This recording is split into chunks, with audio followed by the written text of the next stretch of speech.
Yo, dissemble everybody. What is it? Dissemble everybody. My name is Yukama Jazz. Welcome back to Echo, and today we're gonna be playing again with Jenna's route. We're gonna see if we can complete it or get as much as we can, and we're gonna load the game. Okay. Girl isn't exactly small or stealthy, so if he's around here, I should be able to see him.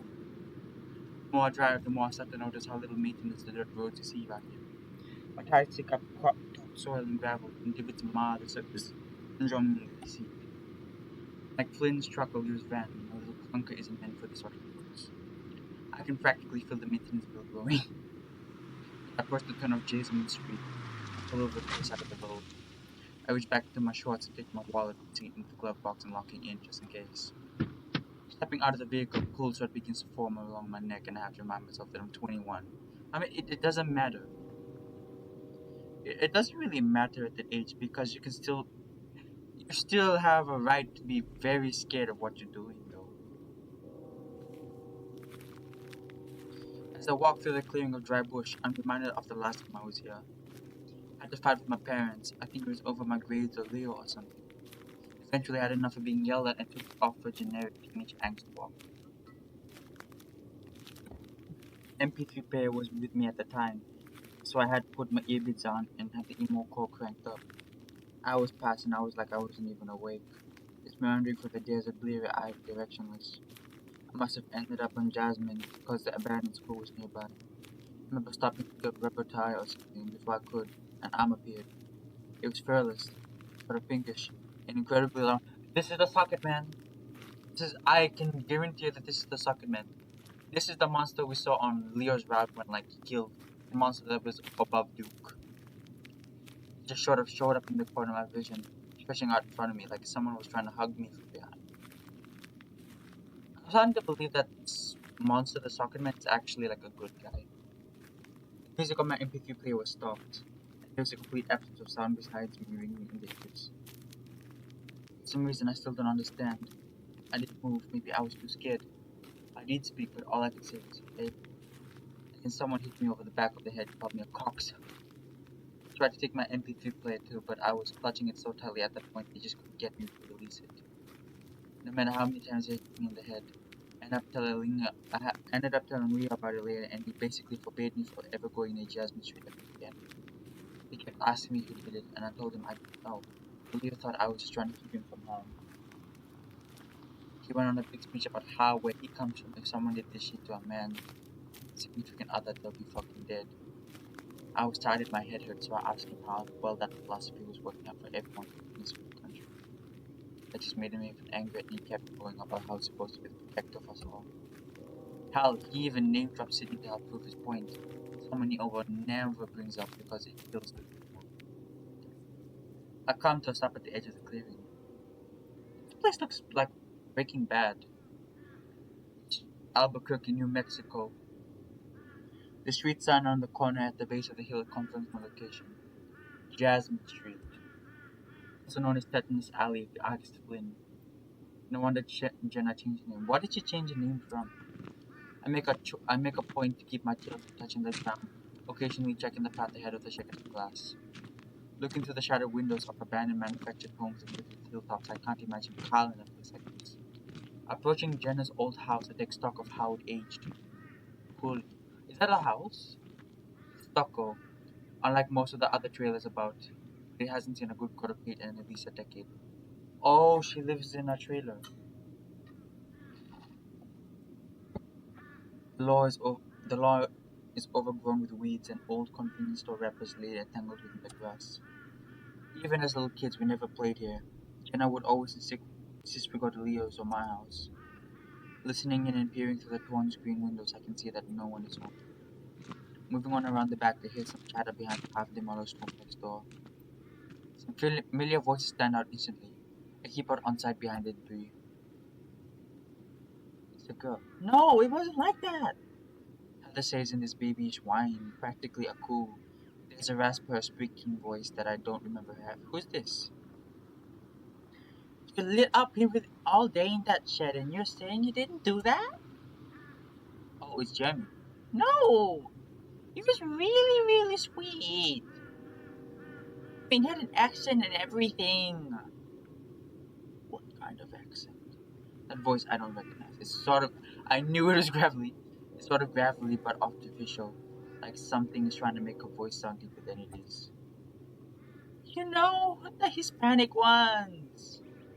Is that still, PC to say? Because my cousin was telling me off fierce like that for using that other word. He called Josh a big Heather. I mean it in a good way, like when I called you my night rat. You can call me whatever the fuck you want, Heather. Just don't be throwing that shit around where Jerry is trying to shell. Chill, dude. He bought me here. He still bought from me. How much? It's in the, it's in the book. You might not next time. Wait, let me just change the settings. I just wanna just yeah, just lower that a bit, dude. Ever since you got back, you're so much more assertive. I don't know. It doesn't respond. Jeremy speaks up again. So what happened with Juan? He just talked, He wanted to be a baker. He said next time we meet, he'll bring me some guava campagnat, guava campagnat, campagnat. Okay, those are apple tone overlooking things, right? God, I'm hungry. That sounds so good, Jeremy. Why you haven't? Why do you have to bring up apple turnovers? Well, that's sort of what campagnanas are. You bought them, right, Heather? Jeremy laughs in his trademark basking uprough titter. I'm gonna give Tuan your jerry pie next time. You see him too? What? Huh? I don't know how to cook. I don't even have a stove. Fuck me. The voice groans. It's language. Oh, okay. I wouldn't put my junk into a JJ that looked like a slice of cherry pie. You're gross. Yeah, I agree. What? He said it. You both are. I wonder if they're like druggies. I need to get out of this town. Don't we all?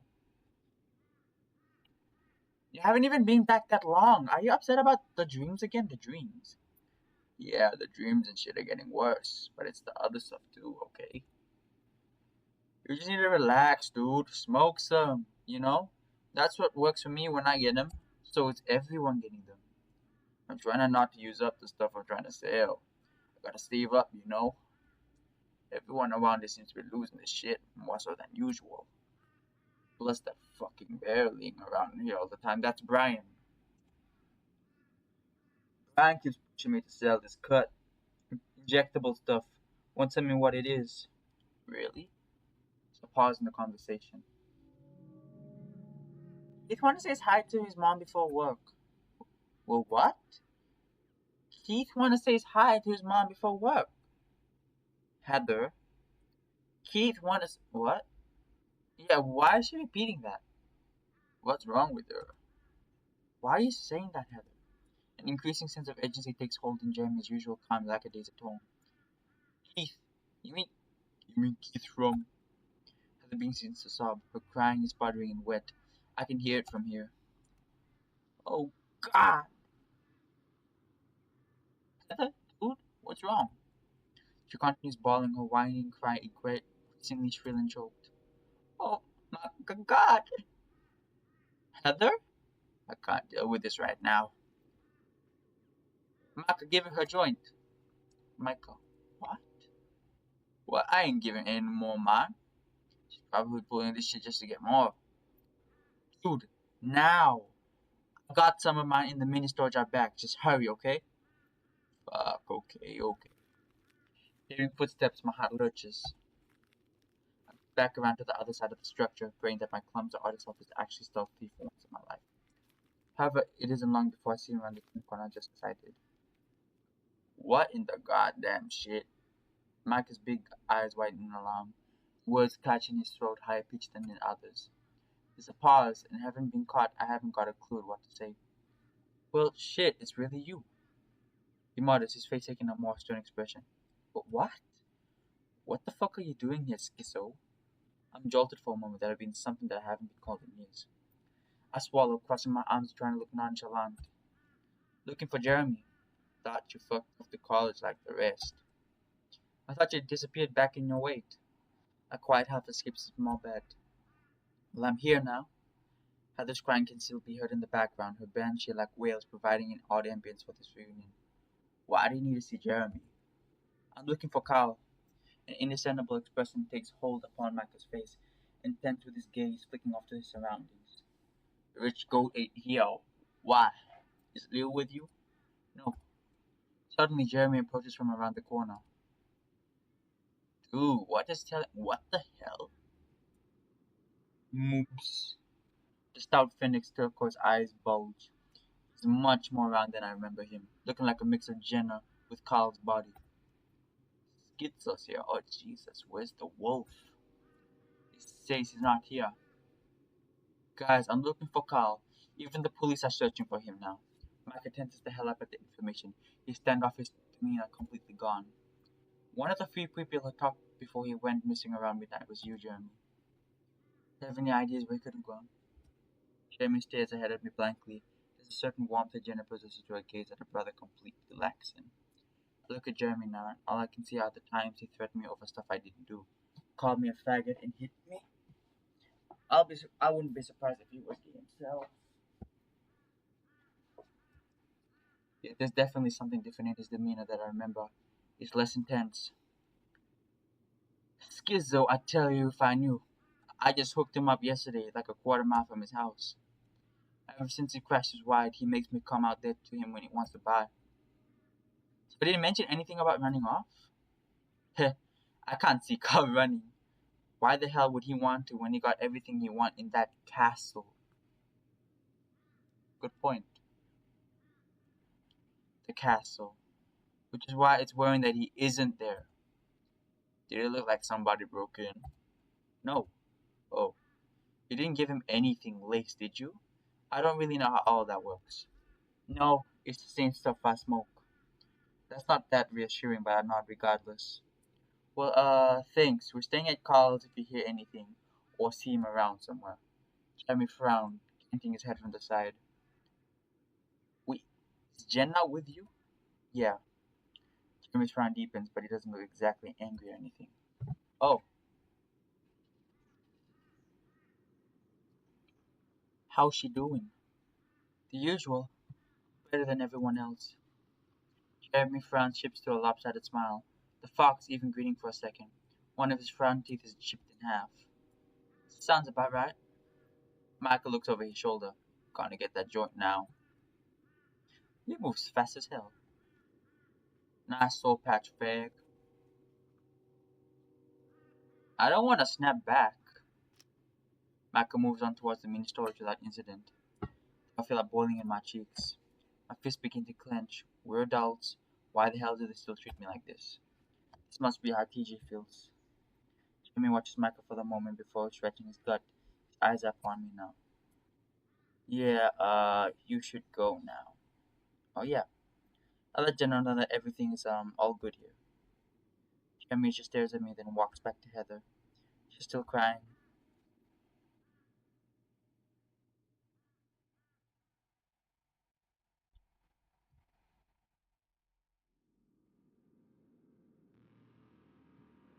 Oh, that's us. Hey, hey, who the fuck is this? Oh, that is us. So you are leaving? Running off to fuck some other wolf? It's a joke. Calm down. We just trying to have some fun. Starting to realize this probably wasn't the best time, but so you playing this stupid game of keeping me guessing whether or not you're gonna teach me by the next year, and then you pull this shit. Side, the hell is wrong with you? Me? You know, I told you that there was no way in hell you'd fall for this, since you already knew how I felt about you. I'm the one that you Fucking offended that you think that. It's not fair. You wanted a reason for me and you got one. Happy?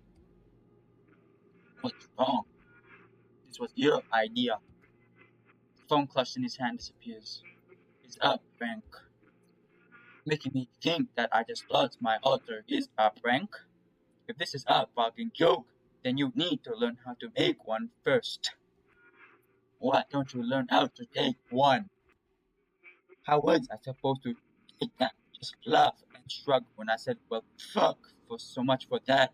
Is that what you expected? Actually, we just thought you wouldn't fall for it. At least not this hard. I mean, come on, I cropped that from the cover of some teen magazine. Oh, is he talking about the guy we're hooking up with? It was my number too, if you didn't notice. It's, this wasn't a good time, all right? No? No.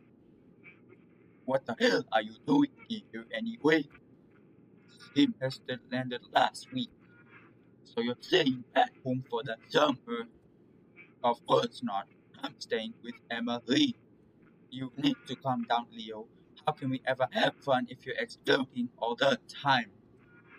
Telling me to calm down is the worst thing you can do right now. I'm tired, I'm hot, I just want to have lunch with him. You're overreacting. Oh, what's happening? I'm going to Pueblo, Leo. Is this us? Is it like our subconscious?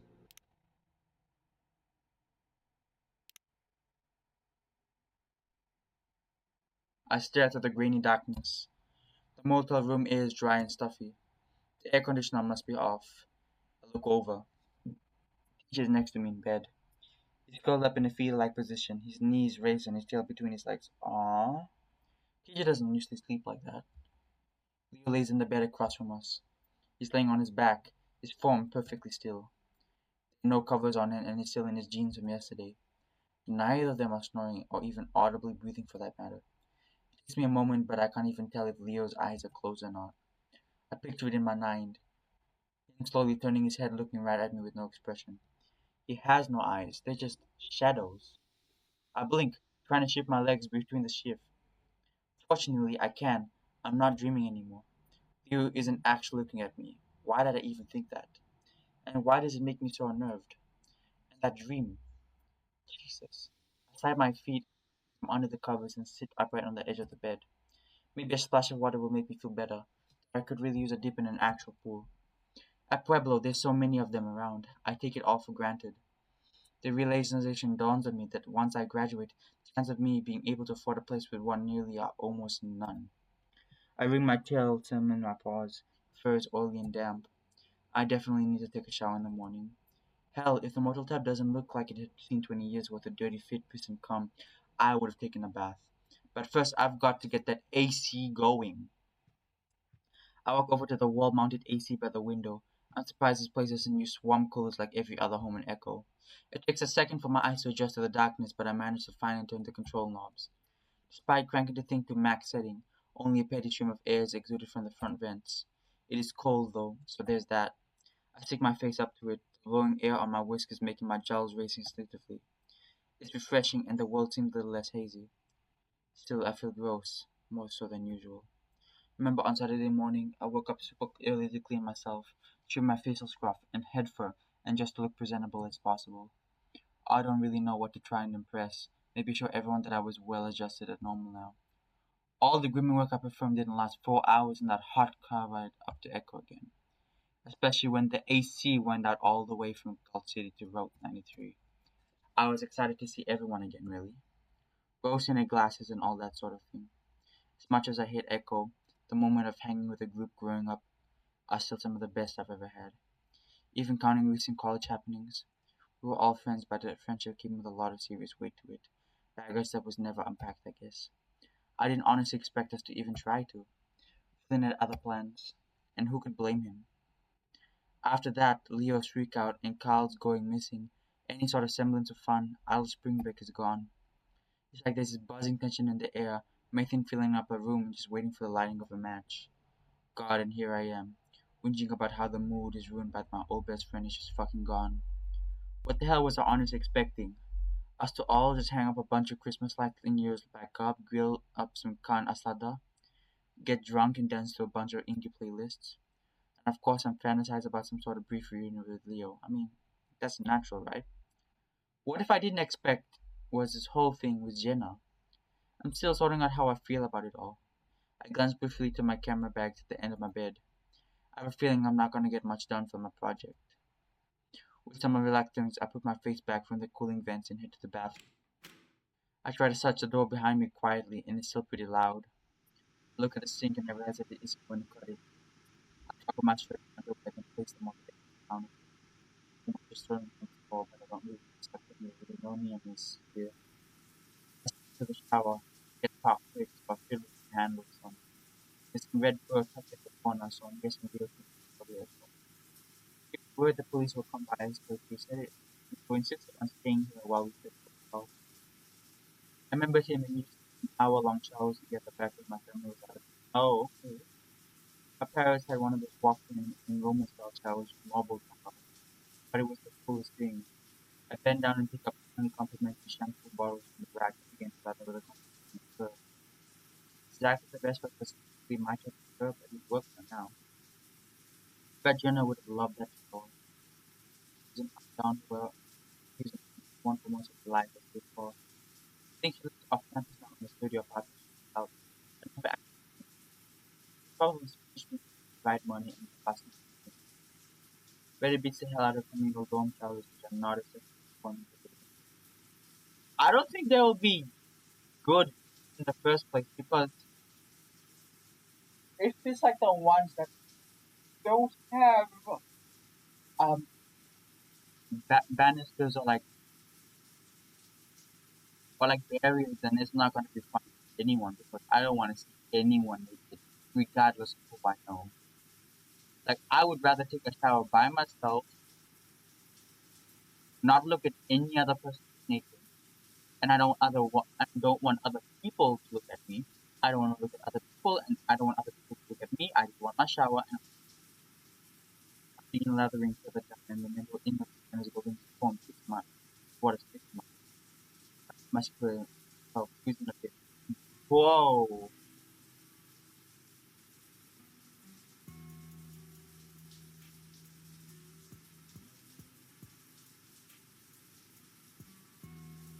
Okay, I feel like I don't want to. My heart starts a little larger, harder in my chest. Close my eyes, pushing my up against the shower wall and resting my forward again. I can't believe I'm doing this right now with everything this on. Maybe I'll feel better. Don't masturbate. Please don't masturbate.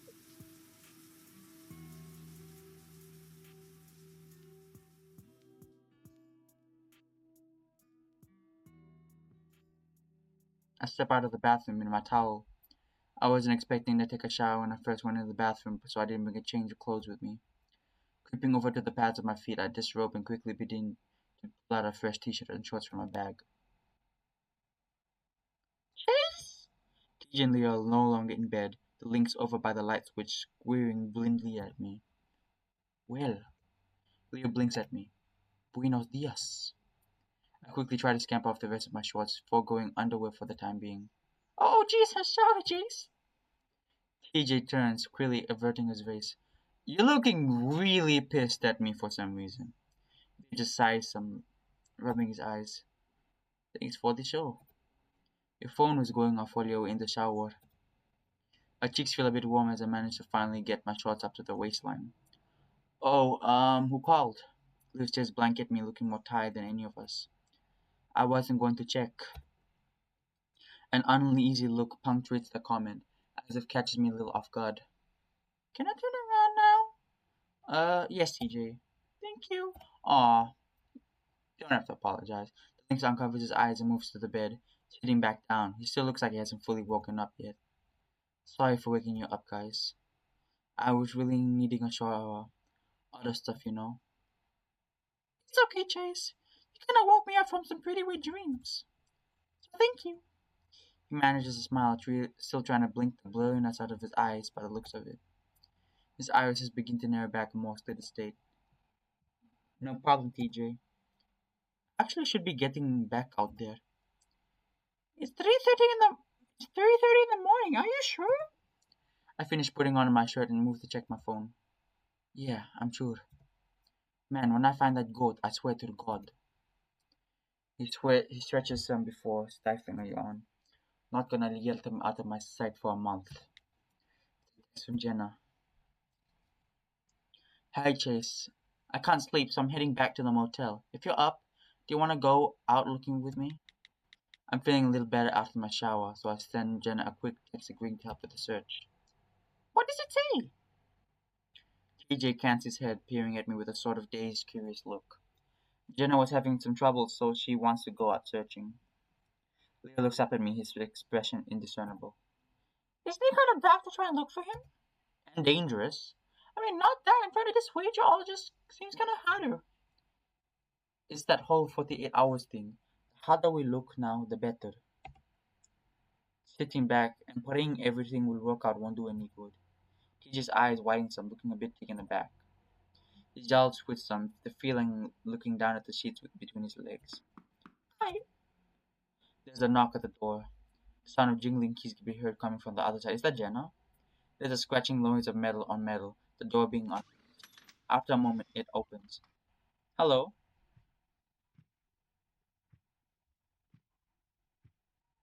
Hey, TJ, Chase, Leo. She nods to each of us, turning before beginning to rifle through her belongings. Aren't you supposed to be keeping watch at all the house? Sorry. Aren't you supposed to be in jail? TJ makes a noise that sounds like he just choked on his own spit. I try to avoid looking directly at Leo. He doesn't say anything though. I hear the bed he's sitting on creak audibly. She takes out two water bottles, tossing one to me. Only barely catch it, mainly because it stopped by my nose at first. Ow. My scalp tingles with aftershock. My nose feels wet for some reason. When I reach up, there's no blood. Must be the burst blood vessels. Oh. She stifles a brief amused half, looking apologetic. You're still trying to wake up, I see. You think that's funny, just walking in and hitting him with that? Leo's crackling baritone comes out a few decibels too loud. His tone stern like a scolding parent. He has a way of catching everyone's attention. That wasn't the intent. There's a pause, Leo about to speak again, but just Jenna managing to come up before he can. Speaking of, we're gonna check in with Duke, see if he knows anything. Don't go as a group. Please go as a group. Go all four of you. Have fun. Chase, you all set? She looks at me expectant. I guess she's ready to go. Oh yeah, sure. Just smile trying to downplay the cavalcade of tension in the room has become. Goodbye guys, see you later. TJ seems to be doing the same. Leo just stares. We'll text with some updates in a bit. I follow suit. Air is surprisingly fresh outside, even a bit damp. It's as if the motel room itself has its own suppressive atmosphere that was permeating my sinuses, and now I'm finally free. Near the horizon, thick gray clouds loom overhead. The reservation must be getting some rain. Jenna seems to notice as well, taking a few steps formally into the mostly empty pocket log before speeding up. Kinda nice out, isn't it? Yeah. She opens her mouth to speak but pauses as she looks over her shoulder, a light frown crossing her blonde features. Come on, let's go. She starts moving again, heading towards the street. Duke's house, right? And we're walking? Yeah, is that a problem? She glances back. I reach down and feel the tender, hardening muscles around my thighs and feet. Just still a bit sore from the hike, that's all. Oh, you're a tough guy, Chase. She'll manage it. A tough guy? I also attempt to catch up, the Fennec already on the road. She smiles at me as I catch alongside her. Your phone has a flashlight, right? Yeah, give me a sec. I reach into my pocket and flick on my phone. Takes a second, but I find the right button. The cracked pavement in front of us quickly illuminated. Just in case we came across any snakes or spiders. Or overweight rams. Those two.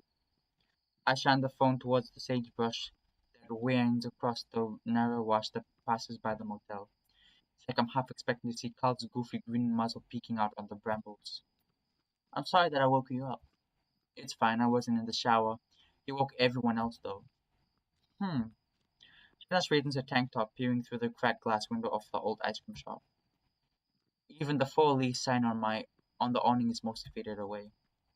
It's still got that old Victorian style architecture that you see in a lot of buildings built originally by the wealthiest settlers at the time of the century. Yet a green and pale blue paint still clings to the part of the main facade, with a copper metal roof, a mix of darker amber and turquoise. In its heyday, it's probably stood out something fierce, a colorful contrast to the harsh beiges of the desert, and ultimately an opulent reminder of the old world amidst the new. I wasn't expecting Leah to be here, honestly. Has it given you any more trouble? Was the pavement and the paved dirt beneath my feet as we round the corner into Gretchen Road. It's a desolate stretch of road, the only striking feature being a concrete mixing business that closed its doors back in the 90s. You can still see the big mound of grazed dirt past the slatted chain link. Ultimately, it takes a moment to respond to Jenna's question. No, he's just upset. I can practically feel the fox's incredulous raised eyebrow, a trademark reaction if she's ever had. Actually, well, this is gonna sound stupid. Playing Leo's behavior off as him being just upset is stupid, but continue. I sighed. Sorry. Jenna frowned, saw my moves closer, matching my eye with her shoulder. Hey, you haven't done anything wrong. I don't know about that. Oh, here we go. I'm kinda glad you texted me. Didn't really want to go back to sleep. I guess I was just having a nightmare. The same sort of recurring one I've been having that's a little different each time. Each dream, I'm fixing myself, but it's not me. Not like a mirror me. Things are different. Messed up. Blurred. Sometimes I will speak and it's all distorted. Like an old AM radio station with a bad signal. Jenna looks away for a moment, back to me. And each time it gets a little clearer, and it might just because it's fresh in my head right now. But I can't remember what you were saying. I stopped briefly shining the flashlight onto our tumbleweed rolling across the dirt road ahead. It briefly gets stuck on a mesquite tree, bouncing against the trunk and meeting a few twigs behind, before rolling back onto its course. Do you remember when I texted you when I got into Pueblo and we drove all the way back down here to celebrate? I do. We were going to surprise Leo, remember? I do. There's a delay in the words as you seem to already know exactly what incident I'm referring to. He let out a long, drawn breath of air. We pretended you were cheating on him with those fake texts that was sending. He smashed the phone and you told him you were leaving echo. Yes, it wasn't the best of all practical jokes to play on someone who was already fairly unstable.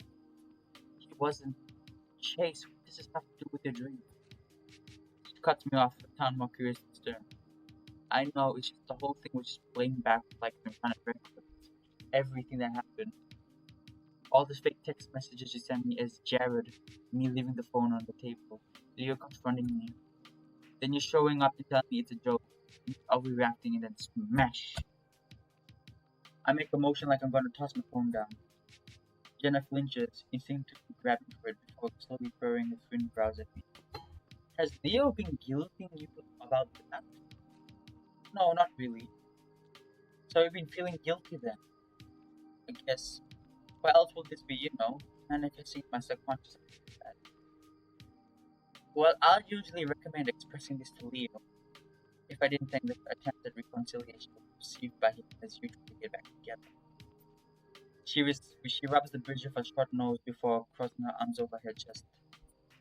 We did already apologize for this years ago, but if you absolutely must, maybe wait until we're back in Pueblo.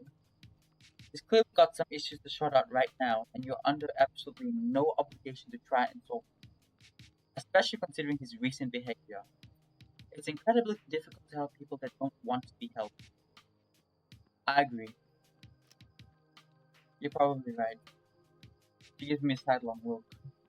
I mean, you are right. Rub my paw across my face, smashing my own facial features into my paw pants.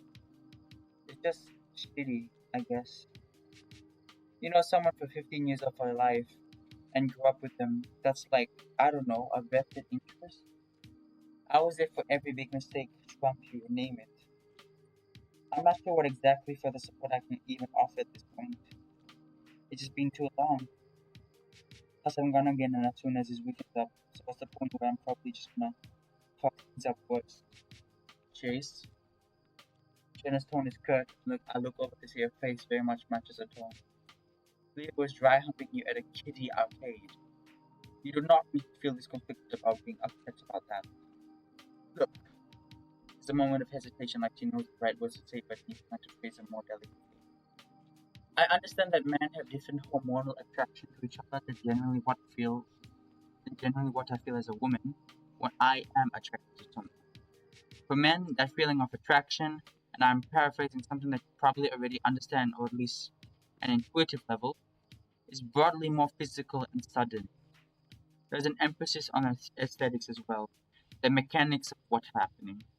I blink getting the gist of what she's saying, but not exactly sure what she's going with this. As stereotypical as it is, most women feel attraction as a sort of slow burn, where passion is derived from instant intimacy, meaning, contrast, forbidden love, etc. I love this. I also agree with this. This is my preference as well. Like I agree. Like personally, if I'm gonna be passionate with someone, I'm gonna go for the intimacy aspect. I'm gonna go for that contrast and meaning. Like I want to feel safe with that person. She gesticulates in a swirling motion. That's not to say abrupt sparks of fancy don't form for women too. They're just being what they are. So I may not be adequately equipped to fully grasp the true nature of your guys' relationship, but what Leo did at the family place is just beyond dumb, blatant horniness. It's complete detachment from reality, of you two respective situation.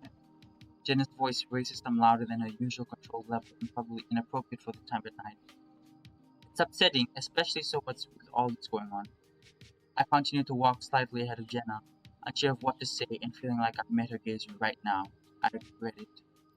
I shine my light onto a lone desert willow that sits on the bank of my community I wash. The branches flickers of a reflected light fanning back tides.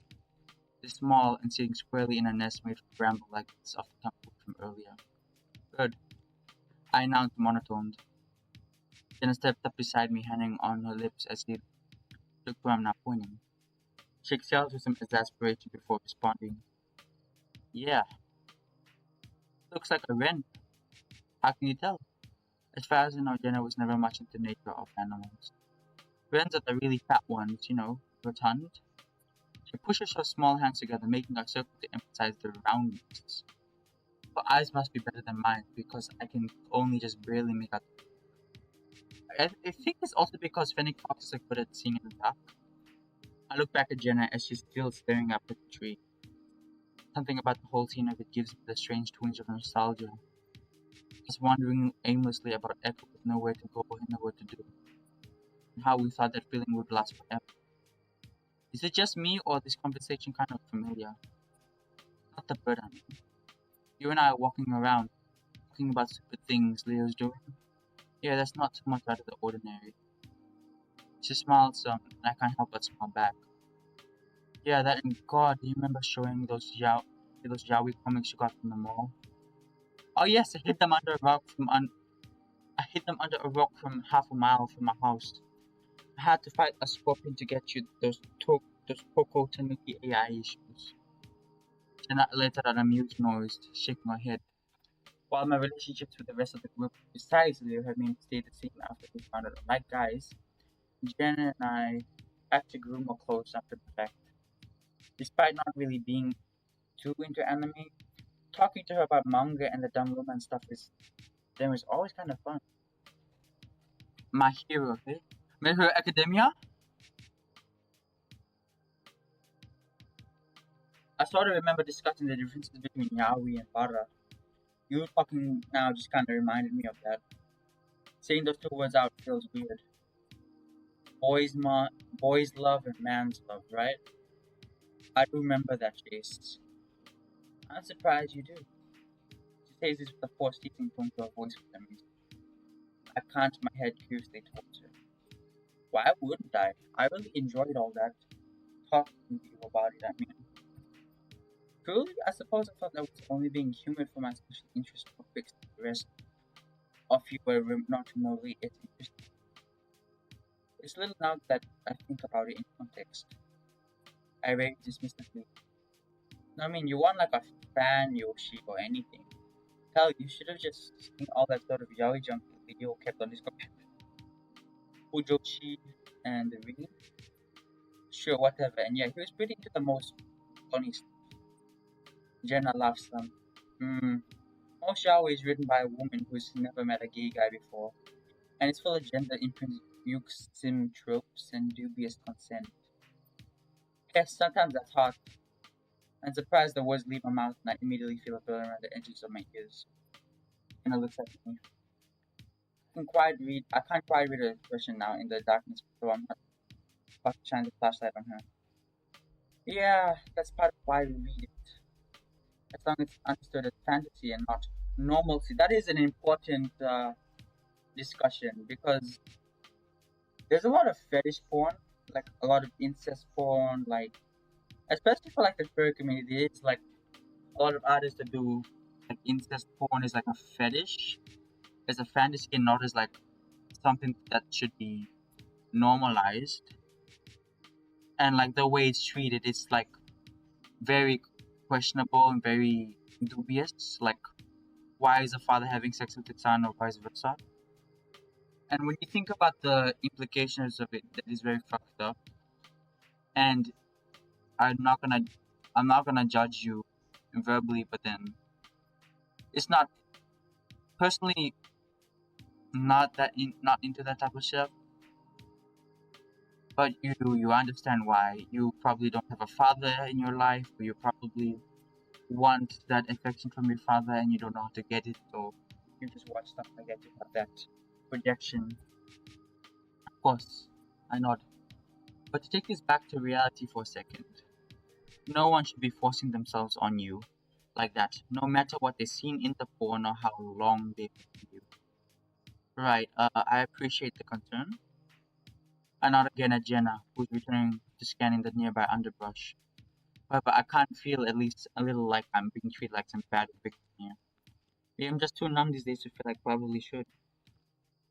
The road turns back into chipped asphalt as we get closer to the old rail yard. The tracks to which run directly behind Leo and Duke's backyard. Not that they've seen any use in decades. Oh yeah, this is brought up in Leo's route where he's next to the train tracks. Most of the houses down the road are newer, and the county even installed a streetlight after an old badger lady got hit by a car 5 years later. Oh my god. That being said, most of the residents stand vacant now, in various states of disrepair. As we round the bend, I spot Leo's house down the way. It's a little ranch-style house with a big backyard right off a dirt road leading from the street.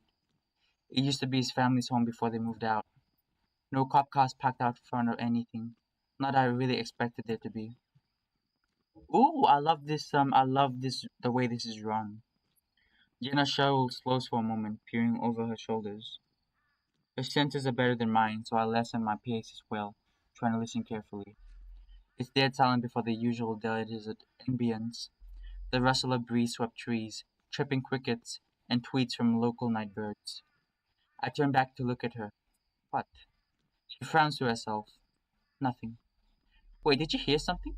She shakes her head, rubbing her wrist as she refocuses her attention back on me. No, just some unexpected nostalgia. I smile some, glad I'm not the only one. Oh, what for? I can't exactly place it, it's just a feeling. Almost sort of like what people call deja vu. Ah, I nod sagely, pretending to understand. She watches me for a moment as I study my futures for something deeper. I watch her as well, the golden glow of the streetlight giving her a pale radiance, blurring her features into something warm and familiar.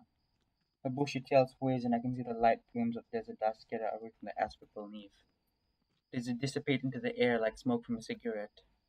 When we were younger, we had many nights like this, walking to and from Leo's place.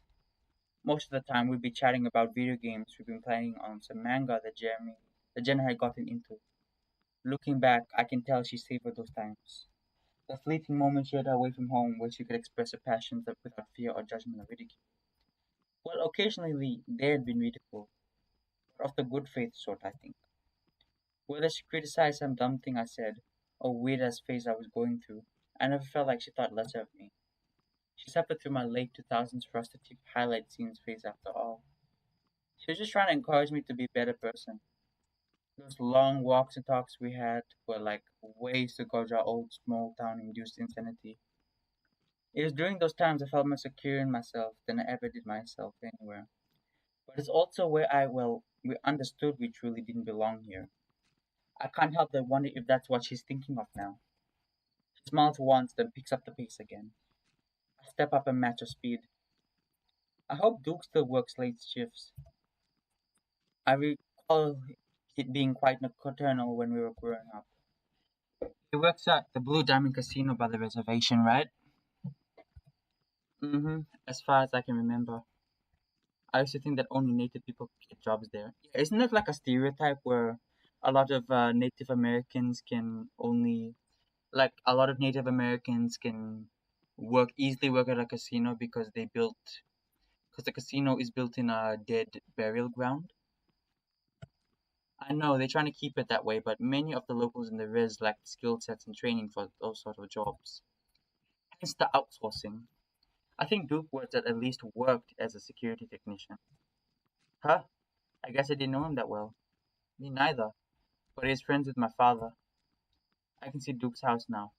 A large manufactured home that raised up like 3 feet off the ground. I think Lynn told me once that they made him raise it up since it sat in the flood zone for that entire wash. Said wash pretty much never had water in it, except for one particular monsoon season, where a flash flood sent white water currents down it. It all drains down into Lake Emma. It's difficult to see in the dark, but the house looks to be in a bit of a sorry state. The yard is overgrown, tall weeds, and there's a bunch of stripped bicycle parts and other electronic components strewn about.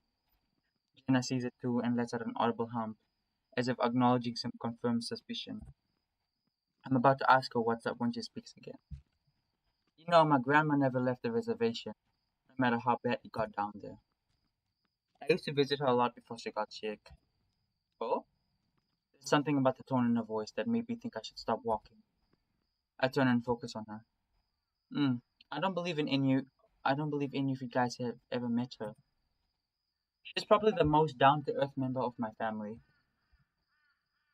Despite genuinely believing in a lot of the old spiritual aspects of the Mesita culture, like rain dances, Jenna gives me a look that makes me immediately regret speaking, my tail curling instinctively. You're thinking of the Pascoa tribe. They're the ones that did the dancing around the bonfire bit that gets attributed to every native culture for some reason. Right, my bad. I give her a little thumbs up of understanding. I must look especially scorned because Jenna begins to snicker a little. She reaches over, pulling my thumb down and squeezing my fist. Her grasp is incredibly soft and I feel myself longing for it again as she lets go. Hey, you're a college educated journalist now. You can't get away with the cute ignorance anymore. I've got one more year left of that actually. I say that with a full defensive tone. I guess I should hold on to staying cute as long as I can. Oh, that's easy, Chase. All you have to do is lose the goatee. What? Oh, come on. I reach up and grab the dyed piece of facial scruff and he dyes it? You dye you dye your facial hair? Why? Jenna laughs some more. I'm just kidding. I know Lee isn't a fan of it though. He told me as much. I let out a bit of a defeated noise. For some reason, it all kind of stings. Jenna waves dismissively, trying to get back into what she was saying. She seemed serious about getting what she had to say off her chest. Anyway, Grandma had all this ham radio equipment in the house. She started collecting it after Grandpa died, which was long before I was born. She was really into technology and broadcasting, which admittedly was an oddball contrast from her more spiritual tradition-based outlook on life. She crossed her arms, taking a glance at an old packed-up pickup truck and missing its place on the side of the road. I shone a phone's flashlight inside, but there's a bag of stuff of what looks like farming stuff, mainly fertilizer. I remember thinking it was Nate. She used to sit on her porch with her quilting gear and talk on the radio to passing truckers. Wow, really? I start to picture an old native woman who looks like Jenna, knitting needles in one paw and radio mark in the other. Yeah, her radio had pretty good range. She did this for years, got kind of a reputation because of it. Sweetheart of Echo Valley or something along those lines. Oh, she was like flirting with them. Jenna smirks, lightly shrugging her shoulders. Well, I suppose there was probably some of that. I remember Andy mentioning that occasionally she would find flowers in her postbox, sometimes even letters. Grandma was pretty shy actually, and I didn't like how she looked. When she was born, her ears and parts of her scalp were malformed. Ooh! It was like some underfunded treble clinic up north, so they weren't equipped to fix it. Didn't get the money for it later in life either. She brings her paws up to her own ears, running her fingers down to the base of her head fur. She always wanted to wear these big sun hats wherever she went somewhere, like she didn't feel right behind, like right being seen. But over the radio, she would mainly just talk to these truck drivers, ask them about their day, about things that made them happy. And I remember hearing about this one particular time where she talked to the truck driver who had recently lost his wife in an accident. Naturally, he's very upset and was considering whether life was worth living anymore. So Grandma told him to pull over and come visit her. Aw, that's nice. He was reluctant at first, but he did. Grandma got together on the other old neighbor ladies and rolled out this big Asian grill for the 60s. They baked a bunch of fry bread and cooked up a ton of tacos. She even went out and personally got the ingredients to make some homemade cookies, since he mentioned he liked those over the radio. When he got there, she taught him how to make all the food himself. She was worried without a wife. He wouldn't know how to cook something decent on his own. She also went around and introduced him to everyone, treated like a guest of honor.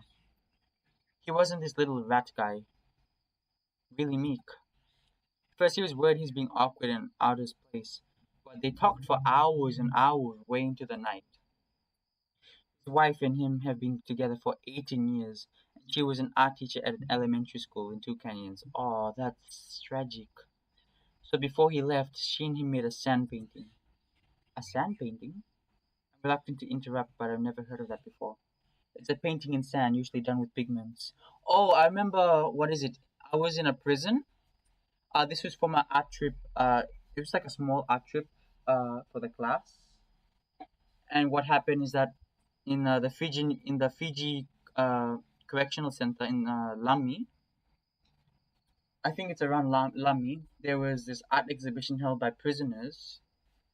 And this guy who was a prisoner, he talked about how he had to use the resources that were in the prison. So what he did is that he took some sand, he mixed it with paint, and then he made it into a sand painting. I even saw that I even saw like a guy use newspaper to make into a sand into like a piece of art. So I got inspired by that. What's interesting is they're not really art objects. They're for helping people to heal, to become better. Once painted, the person who needs the healing would sit in the center of the painting. The energy and goodwill that was put into the painting was to help the person in need, healing spirits and that sort of thing. I know nowadays you mainly seen them prayed up at roadside craft sales, but that's what they were originally for. So, Jenna trails off and I looked away as she clears her throat. She takes a slow breath and I take her just a second to continue. My parents weren't there at Grandma's funeral. It was at some public meeting building out paint for some reason.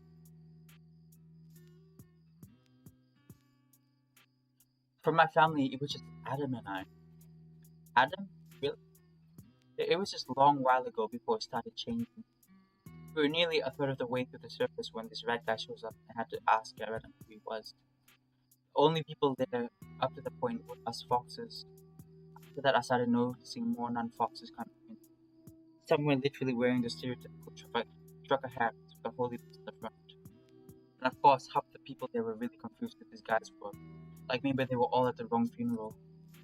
They just sat in the back and then Adam went up to speak. She folds her arm tighter across her chest, smiling to herself as the gaze flicks upward.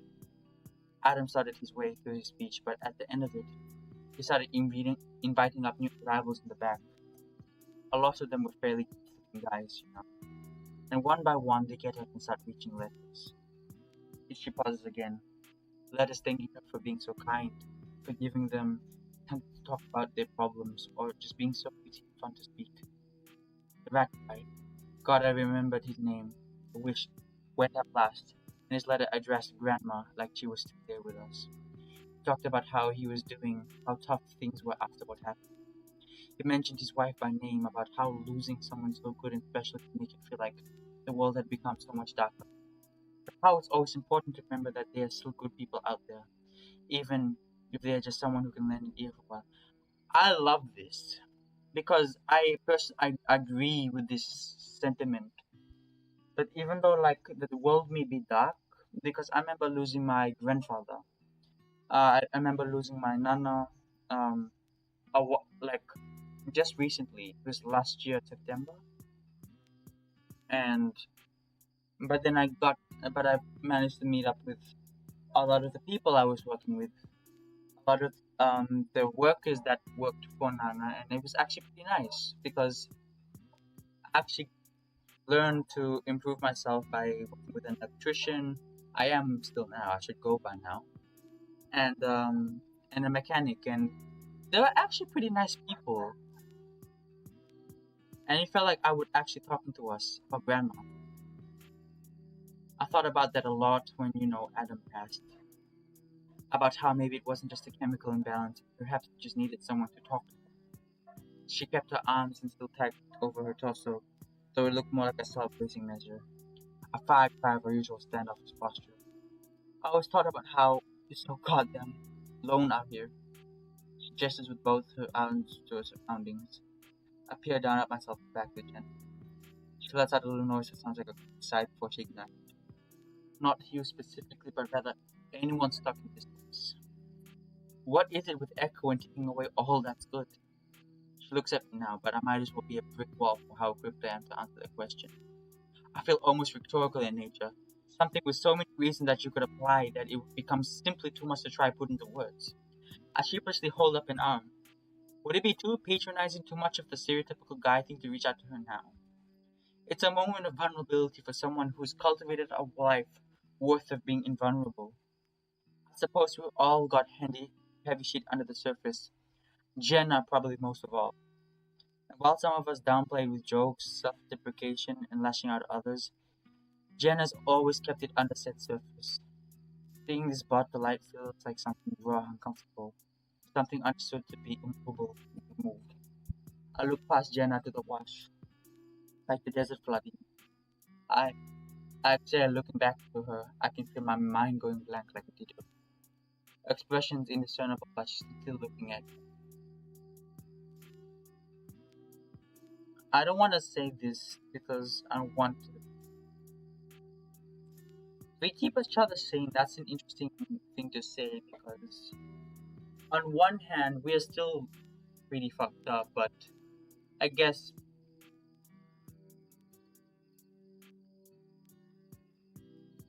because if I say that the town breaks people, we're blaming the town instead of us, so that's one thing.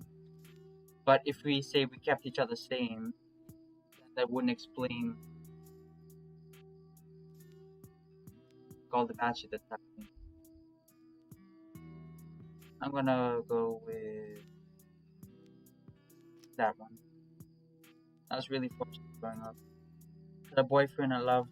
I don't think a group of friends who supported me and the family gave a shit. I'm not like the world's most mentally healthy person. I stay completely alternate timeline. I'm just like the rest of the guys in Tetris Alley, or worse. I rub the back of my neck sheepishly. I'm not good at making these reassuring speeches, but this is all stuff I've immediately thought about before. That guy was right. Having someone around who gives a damn means the world. Yeah, it does mean a lot because it's not sometimes the best thing you can do for a person. Sometimes the best thing you can do for anyone is just to give a damn about them, just to list, just to land an ear. That is important. Like I feel like the best thing you can do as a person or as a friend or as a human being is to sometimes just lend an ear to them, because you know a a problem a problem a problem shared is a problem half. You know, a problem that is shared to someone is a problem that is made lighter because you both get to carry the load.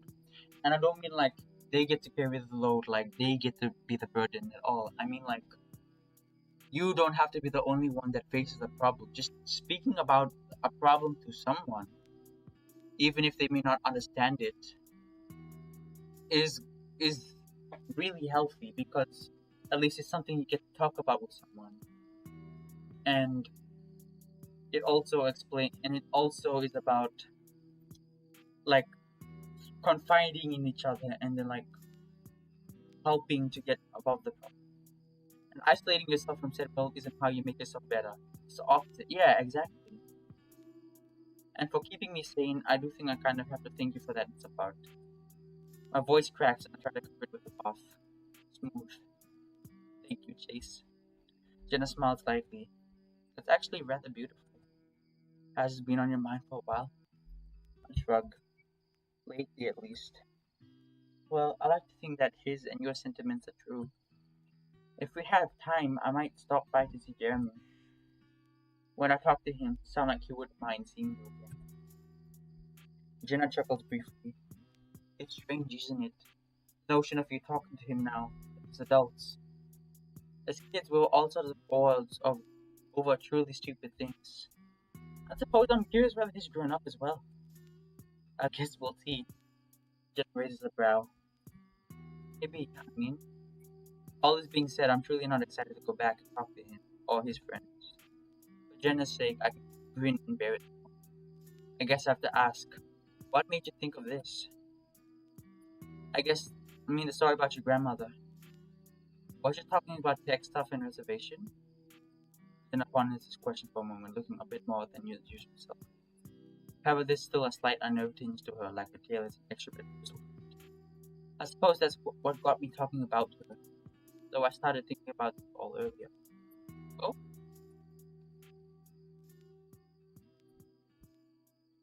what are you two doing? He calls out to us, having to shout since we're nearly 3 properties down.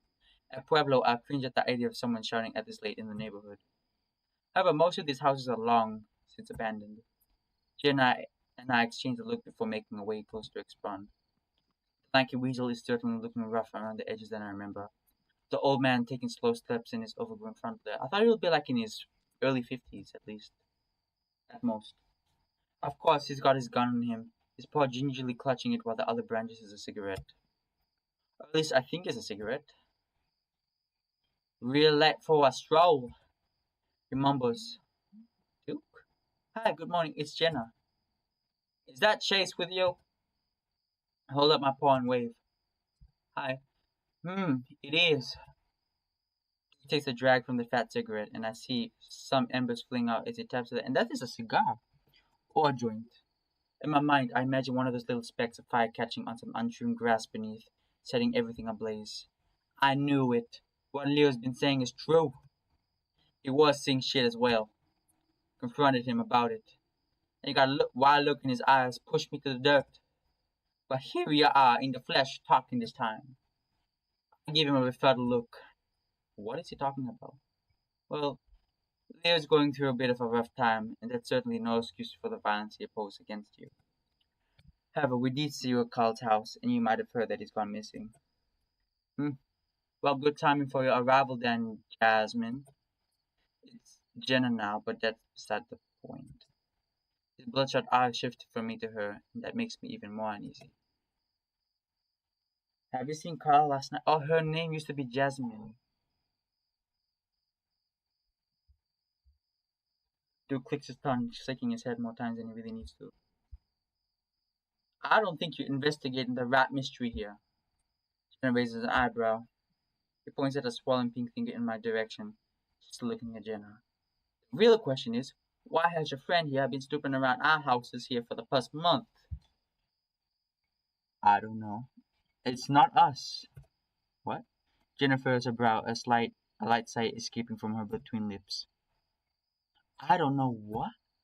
I feel her hand discreetly reached over and squeezed my side. Hold on, Chase. Hold on, Chase. She mutters, refocusing her attention back on the weasel. Luke, please focus on me for a moment. Listen to the words I'm saying. Have you seen Carl since last night? Luke's hand is more open, rolling his jaw around from side to side until there's an audible click as it locks into place. I don't think you're hearing me. I heard you, Duke. Please. A yes or no answer, and then we can discuss what you saw with Chase here. That's pretty reasonable. His bloodshot gaze flicks back to me, and there's something expectant about the look in his eyes, like he's waiting for me to say something revelatory. I have no clue what he's talking about, though. Jenna doesn't seem to want to give him an inch of leeway to change the topic of conversation. Hmm? I see his teeth glit past his thin lips. Ugh. Despite the intensity he's putting off, he looks kinda distracted, like we're only getting about three-fourths of his attention. Maybe it wasn't quite you, though, wasn't it? His voice is strained and quiet. The weasel scratches his inner thigh. I didn't see the Ramboa or his little rich parents. Okay, thank you. Chase? Oh, I only got here on Saturday. I wasn't here before then. There's only really one other auto in town as far as I know, and he's probably weighs 150 pounds more than me. Who is this guy? So I don't really know who else it could be. Just glares in response to that, and I can't help but drift my gaze into the gun he's holding so idly in his grasp. I think he notices as I see his fingers clench around the base a little tighter. Okay, thank you, Duke. It's really good to see you again. If you have the time, keep an eye out for him, okay? We can't really seem to track him down. He's right there. He points to me. No, I'm referring to Carl. Carl's Carl's not here. Right, we're gonna look around some more and knock on a few doors once the sun's up. You, you take care, alright? Before I can scare so much as to raise my pay on farewell, Jenna's already turned around, making her way across down the street.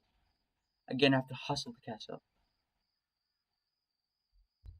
After another half an hour or so searching, we end up heading back to Carl's place. After the whole interview with Duke, she starts ranting a little about meth use and the physiological uses and the physiological effects. Immediately, I was only picking up on bits and pieces of what she was saying. Apparently, the drug stimulates the parts of the brain that creates urges for tinkering. What is tinkering? Which is why yards of meth houses often look like scrapyards after extended use. Poor Duke. The guy always looks kind of skeeved at me out, even back when we were kids. I think he used to have a wife at some point. Yeah, we kind of covered this where his wife kind of got murdered by Brian. She used to ride her bike along town all the time, and one day she stopped by to help me set up a root beer float. Aww. Then one day she just kind of disappeared. Hell, I think I was playing at Leo's house when the cops came to the door and asked if Leo's parents had seen her. Jenna uses her newly acquired spare house key and lets us in. I spent so much time in Carl's house growing up that stepping inside always kind of felt like coming home. Carl's parents were never as friendly as Leo's or TJ's, but they always just straight up absent. This means we got to run the place. I glanced off onto the side and noticed a divot in the wood paneling next to the door. Carl slammed his head there when we were rough house 6 or 7 years ago. It's a wonder we didn't do more damage. Jenna nudges me with her shoulder and I shift my attention back to her. Hey, I'm going to put on something on the living room. I've been mainly camped up in there on the couch with my laptop while you guys were out here earlier, trying to get some studying done. Despite the quiet, it's a little bit difficult to focus with all this going on. So you wanna watch some TV? Well, sure, I've got something in mind. It's gonna be anime. It's gonna be anime.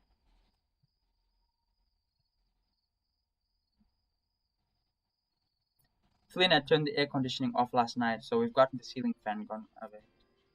It's doing a pretty good job of keeping me cool, the blades spinning so fast that they almost look so still. When I was a kid, I was always afraid of having my fan on the high setting. The thing would start to wobble and click, and I thought that any moment it would spin off its socket to come careening back towards me. This one Carl had looked extremely sturdy. Kinda looks like it's made out of some sort of brushed copper with a turquoise painted metal base. It's at this point I realize I'm not doing a good job of focusing on the anime Jenna put in. I glance over to her as she noticed my wandering gaze, but I see that her eyes are closed. At first I think she's asleep, but they begin to flutter open after some time. She rolls her head some in my direction, catching my gawking. Walk, walk, walk, walk. Hmm? She smiles slightly, stretching her arms out over her head and letting out a long yawn. What? I pull over my best innocent face. She's checking to see if you are riveted by the ongoing development of Mr. Wong's fledgling dim sum business. An amused noise escapes between her lips. her left ear twitching some as she stares at the screen with her half-lit eyes.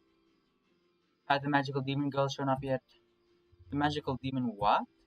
I thought this was a nice little, what do they call it? A slice of life. Well, I suppose that's how they get you. See, I mean, this is exactly how Echo is, the game. It's a nice slice of life that happens to be fucked up. She hums the words, her tone sleepy and warm. They lull you into something calm, low pressure, gives you a chance to really live the setting before they pull a rug out of your feet. Jenna's tone is infectious, and I even start to speak with a sort of rumbling, only half serious whine. Do they all have to be like that? I mean, what if I just want a quiet, slow burn kind of show? It seems like all of them these days just have fantastical bullshit that comes out of nowhere. On screen, the character of Mr. Wong, a rotund red panda, is cooking a batch of fried rice in a large wok. It's also lovingly animated for something so mundane. You can practically see individual pieces of egg, pepper, and yeah, that's what I love about anime. Studio Mappa, the way that they animate Chainsaw Man and Jujutsu Kaisen, it is so well done. Even though the way that they were doing it is so unethical.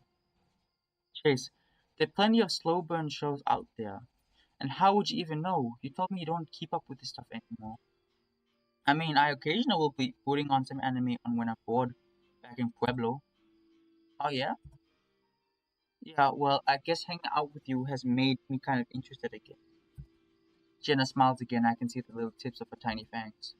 Sits in her seat, scooting from the side of the sofa to mine. Her arms wrap around my torso, squeezing me some. Without really thinking, I rest my head against hers and exhale for what seems like ages. I can feel butterflies in my stomach, somewhere deep down, the light prickle goosebumps around my neck. It's so intimate, so beyond the boundaries of closeness that Jenna and I had shared in the past. But it's comfortable, no judgment or pressure. Just two people on the same wavelength, both very tired, stressed out, and kinda slap happy. I watch her chest rise and fall against mine, her fur so much softer than mine. It's like running your paws through goose down. I slide my fingers around her shoulder and down her arm, then back up again. Is this just platonic? It doesn't. It's okay if it is. Like one of those cuddly girls slumber party kind of things. We never did anything like this when we were younger, though. The closest thing I can think of is when we shared an air mattress when we were camping for my 16th birthday. Leo had been setting out of town at the time, of course. You're very cute, Chase. Her words take me by surprise. The compliment so blatant and not something I've been told in years. It feels like a minute passes before I feel her weight shift beside me. She looks up at me and I look back down at her. Next thing I know, her mouth is pressed against the bed spine. My heart skips in my chest and there's definitely some tightness in my shorts. The muzzle is small and my tongue instantly inside her lips. We continued for some time, noise for the thinking, seeming to fade in the it unimportant mumbling drowned out by us bumping copies and the work of speaking down the bed. It isn't until the episode ends and we left in an actual sound that Tinder seems to pause. She pulls back, eye on my chest, and an expression unexplainable in the news. I am a little concerned about moving forward with this. I've seen how this sort of things can destroy friendship, and the one I have with you, I truly value. I'm worried was to look at a photo well, in a couple of hours and be disappointed. Wait, stop for a second, son. Are you saying you don't want to, this in part because I think I'm going to be bad at it? Jenna doesn't immediately respond. Oh no. I've done it plenty of times. Okay, we do not need to hear that. I pull away, repeating myself, but this time more quietly. I'm not bad at sex. I don't think it is about sex. It's just about the relationship you guys are delving into. Chase, oh my god. Jenna's shoulders shakes as it titters, clearly tickled by how flustered I'm getting. I'm serious. Ha! See that? That's not exactly what I was getting at, but I am well aware you and me also have three times to get drunk. But as you may possibly know, there are several slight differences in anatomy between you and I continue to frown at her as hard as I get. Okay, don't give me that look. Now I actually feel bad. It runs quietly. Well, how many guys have you been with? Got to ask me earlier at the diner, so it's only fair, right? First year of college, I pretty much lost complete confidence. So this because Carl never wanted to go out, so we mainly just hung around there alone. By the time Carl dropped out, it was like our social lives severed. Looked at the pictures he's posting on the timeline. I wouldn't recognize anybody she was friends with. It was such a contrast to all this fancy event, wearing formal dresses and receiving awards. Wow, I thought she just changed, transformed by college life and the intellectual peace surrounded her. Talking again this week, I've come to realize that's not the case at all. She was always that person. It was just everyone else that brought her down while everyone else. Being with leans back some, picking an elbow, putting on a professional visage, though she's got a mirth-laden look in her eyes. Are you asking about dating or sex? Uh, both, I guess. Oh well, about the same. Sex or sex?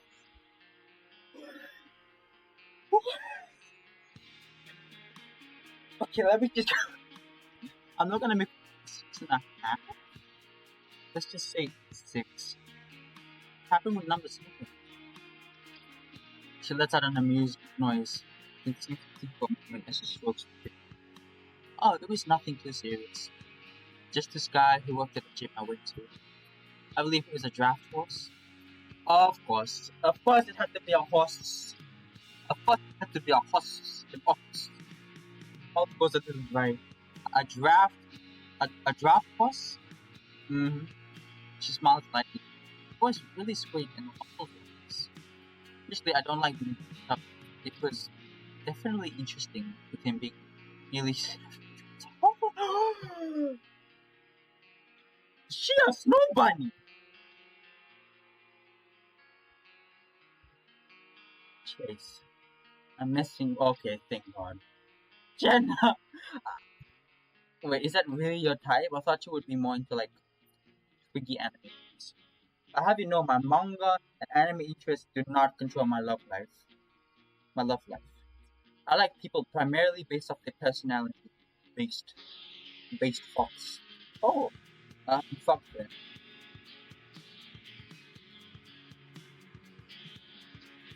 Though it feels nice, I'm still not sure how to control this. I'm sorry for it.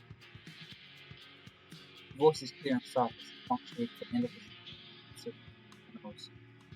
I'm immediately a little nervous myself. Crossing a new threshold like this can be a little nerve-wracking. But make no mistake, I do want this. I let that settle for a moment before reaching up and holding each other. Are you serious? She nods happily. You're okay with it? First? Really? You and me? She nods again. Mhm. Like boyfriend and girlfriend. The thought enters my head just before I speak. I just had enough time to close my mouth before it started. She looks at me curiously. Just shut up and speak. Yeah, I'm down with this. Yeah.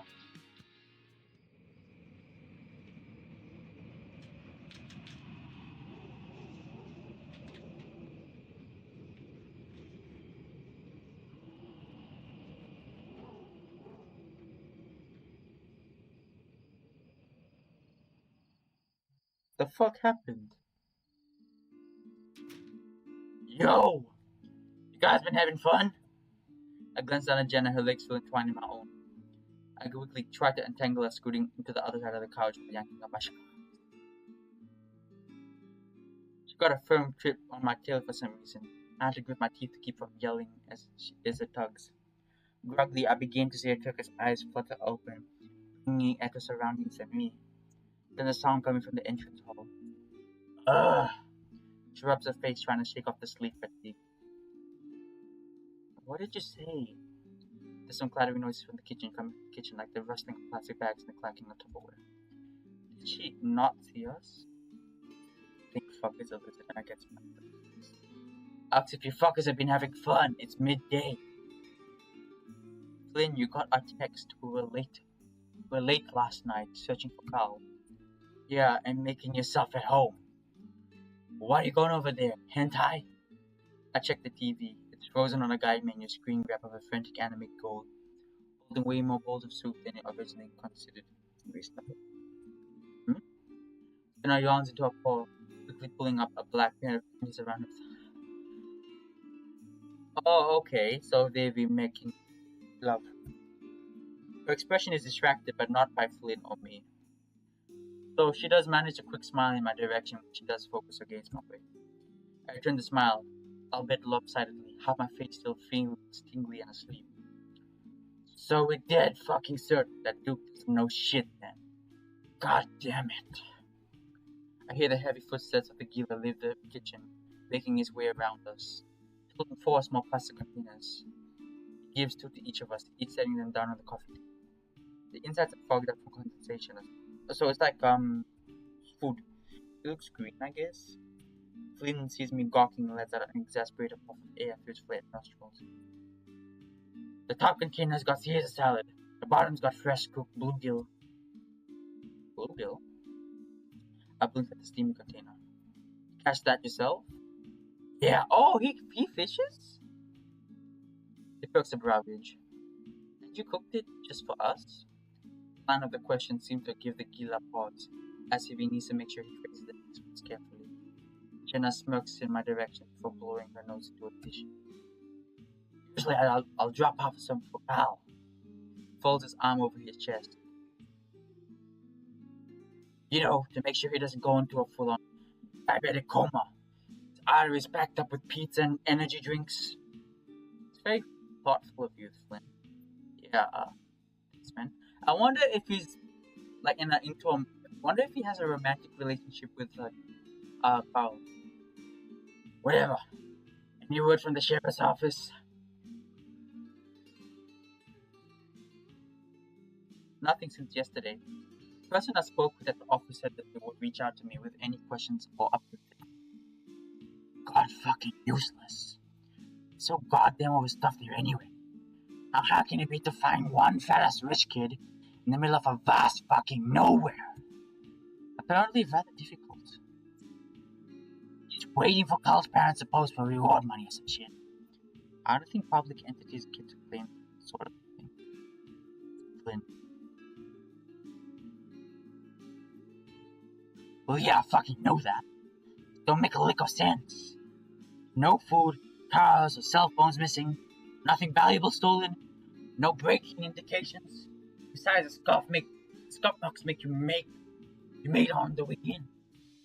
Flynn, I haven't gone through the window. Leo would have eventually shoulder-rammed the front door down. He folds his hands behind the back of his head, clenching his eyes shut. Yeah. God, what a fucking crazy ass. At least he desperately body attempts held us to figure out Carl was missing earlier. Jenna pulled herself to her feet, walking over to beside Flynn. She folds an arm over her chest. So I briefly skimmed over this yesterday, but with regards to Carl's mental state leading up to all of this, is there anything you can think of that will help us out here?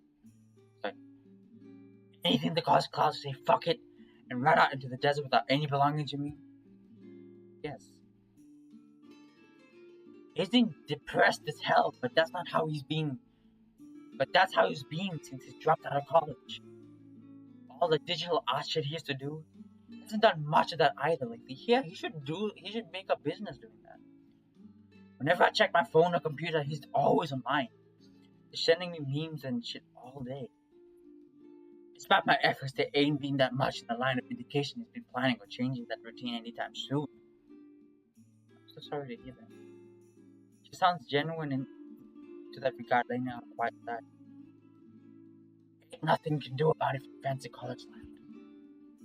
I finally get my ass off the couch, suddenly hoping that I haven't left the surface all day.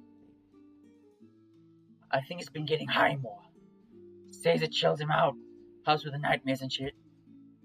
Nightmares? Lynn nods. Yeah, he's been going off on how his house is haunted.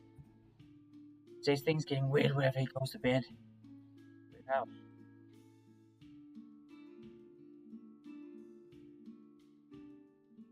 Fuck, Chase, I don't know. Bumps in the night. Creepy children whispers, distant laughing, that sort of thing. Said he only heard them while he was about to fall asleep or waking up, so he could never investigate. Interesting. Really? said that getting high was how he coped with the newfound paranoia. I let him sleep over once and my whole room smelled like skunk weed for a fucking week. He slept over because he was afraid to be here in this house? No, he stayed over because of plowing his ass. What? I really hope that was a joke. Jenna doesn't laugh though, meeting Flynn's gaze with an instant expression. Glila cleared his throat, scratching at his stomach. Yeah. Okay, I'm gonna come back. Okay. So where is around the pick?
Arcane the ramen.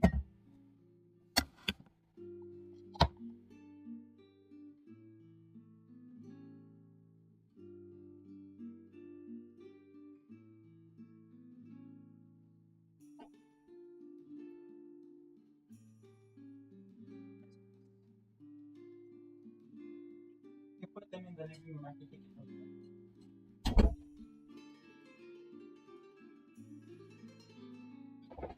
Yeah. Yeah, I was afraid to be here.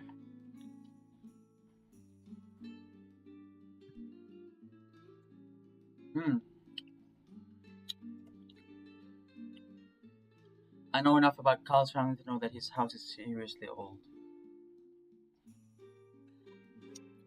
Old. His great great something or another is the town found after. His his great great one of his ancestors found the town. The place is still has since been seriously modernized into a more stucco adobe style, but there's some definitely history underneath all of this. Maybe Carl got like lost in his house because he didn't take into account of the maybe walled off rooms that his ancestors built.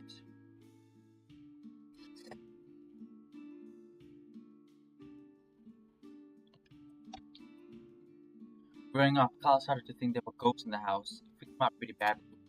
So much so his parents basically begged me to have sleepovers with him during the weekends.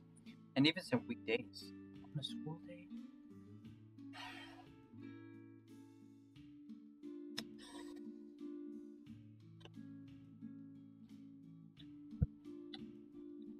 Not that I minded, of course. Carl had the video game consoles that were all out. And his parents even bought him emulated games. First day of late, his giant TV blowing up and running. Is that GTA 5? Because I think who is this? Trevor, Franklin, Michael. Trevor's the druggie. Franklin is the black guy, and Michael is the rich guy. Yeah, Michael doesn't Michael get high off of weed at one point, and like he starts like to shoot down aliens, and the hookah is kind of immediately GTA.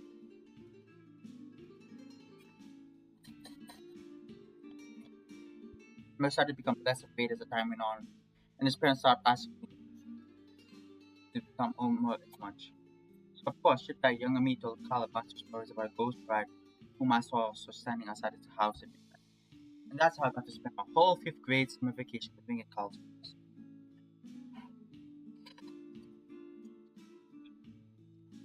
In fact, the Carl still tweet about this sort of thing is pretty concerning.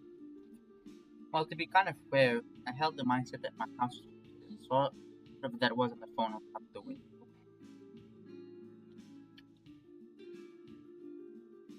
I like that she's thinking about it from his perspective. I'd probably be rather freaked out as well. Let me just check the time. Oh, yeah, but it would. But wouldn't you run outside? That doesn't make any sense. You think this place would be more ransacked if it was like a fucking kidnapping or something? You don't try and kidnap a fucking ram without getting some serious dents and scratches in the drywall. The idea of Carl being assaulted like this is starting to give me a serious pit in the bottom of my stomach.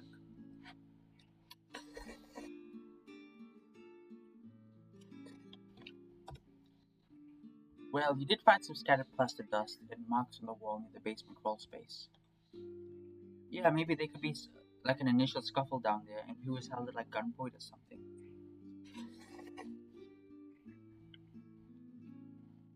There's a look of sudden shock at the direness of my words that flash across his face. Anxiety, fear, concern, all expressions seldom seen on the lizard. He really does care for it. He quickly stifles them, adopting his usual discreet demeanor, emitting forth a familiar grunt in response.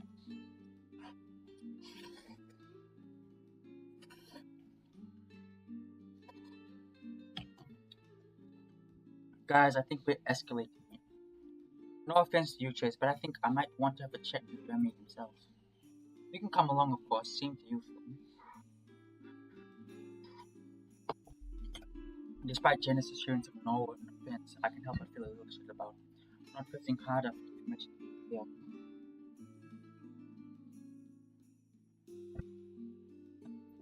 I mean, fuck, I want to be a journalist, right? But I can't be getting intimidated by childhood bullies. I mean, you can be a journalist, but you don't have to be like Lois Lane or Mary Jane, where you put yourself out in danger.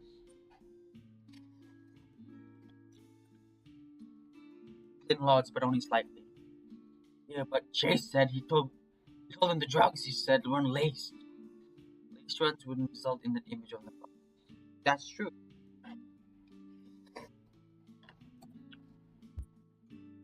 Shit, I haven't talked to that flunkess in so fucking long. You're always a bit too old to get the brunt of his sadistic side with Mirko.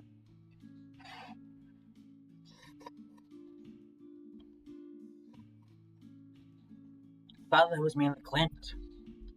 They all rubbed off in Chandler easily though. Finn pulled out his phone, a rather dated first gen looking thing. Is it a Nokia? Because there's nothing wrong. Nothing's wrong with a Nokia. In fact, if you drop that shit on the ground, it'll bounce right up with no damage. In fact, if this scratches on it, if you bounce a Nokia on the ground, it will heal itself.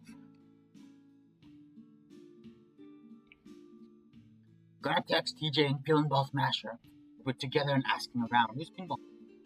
Oh, Leo, right.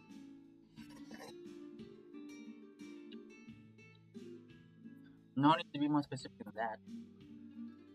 Trust me, wasn't about to tell him that we were heading to the done.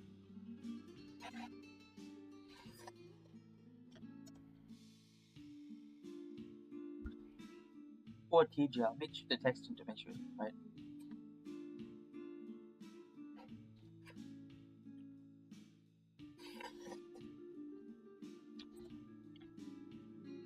Oh, bring your goddamn lunch! Took me for fucking ever to put that together. At least you put in the effort.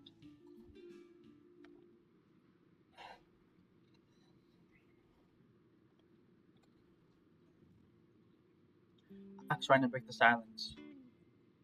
Didn't take his eyes off the road long enough to peer back through the rear view mirror. Then glances over at Jenna. He's riding shotgun, trailing a fishy Tupperware in a lap so it doesn't spill. I already told you it would might take Jeremy again. Well, what about you, Flynn? Why are you asking me? They were my bullies. I'm not sure if that's exactly true.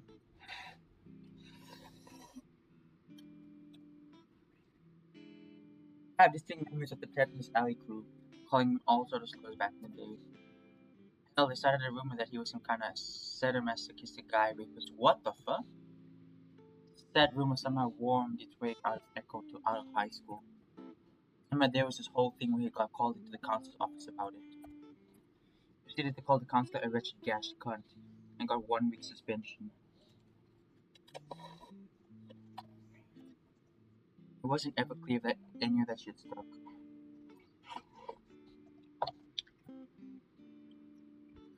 He certainly never cried about it like TJ did. Sounds more like you're the one with the issues.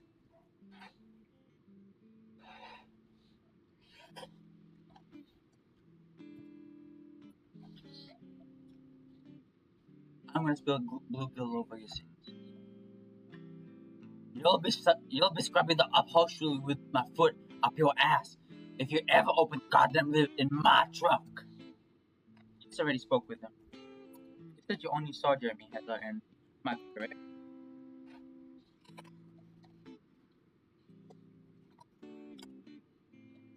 Then looks back at me and I nod. Micah heard he was back in town a long while ago. Never expected he'd turn up again after, what, 7 years? Have you gone back to say hello?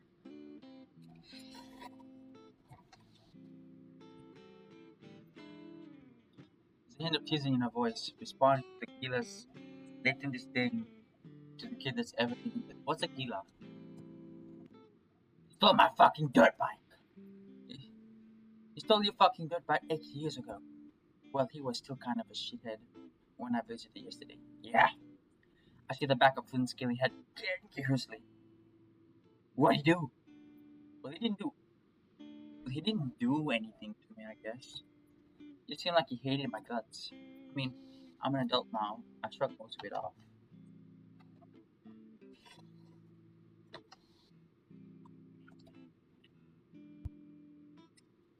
Still, he shouldn't be treating you like that. We all are adults now. Yeah, why can't he just drop 75,000 on a college degree? Teaches you selling slurs is bad like a normal person. And he gives Flynn some side eye. Are you gonna ask for your dirt bike back? Asks half jokingly, half trying to break the tension. I did get it back, remember? The shit dented the fuck out of it and put his weird punk ass stickers on the body. I got it. Literally had to go to his house and talk with his parents to get it back. Should have pressed charges. Which house was that again? It was the yellow stucco at the end of the Jasmine, one of the older buildings that contrasted during World War II. Oh, that's interesting. I've heard that the buildings for World War II were actually meant to be like temporary. That's why a lot of the buildings were actually very like cheaply built because they were meant to be what is it? Temporary buildings. But because of what happened, I don't know for some reason, like people just managed to live there. Like people just happened to just live there for like generations. I think that happened in Russia as well. Here's in mind, here's in mind the only houses down there that weren't RVs or mobile homes.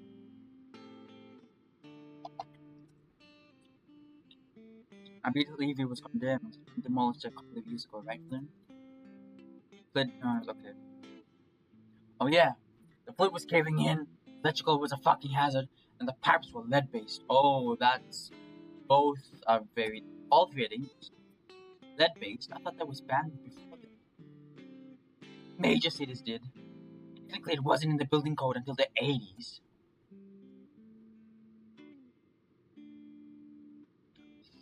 Let's just focus on the missing RAM.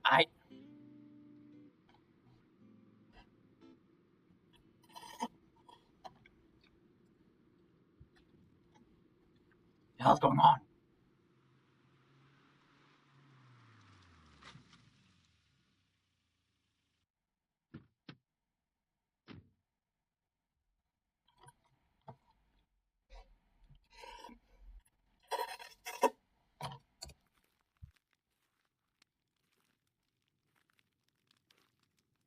The aroma grows stronger as we round the abandoned trail and make our way to an outcropping overlooking the rest of the area.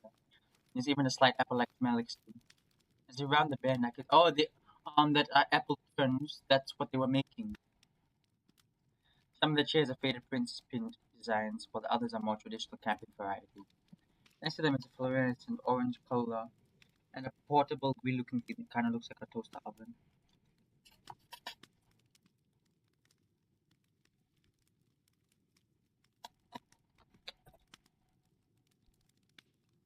I think they got a permit for this. Oh, hi! It's Heather. I see Jenna recoils the fennec lingering a bit behind the rest of us. Flynn, meanwhile, looks stone-faced, his hands in his pockets.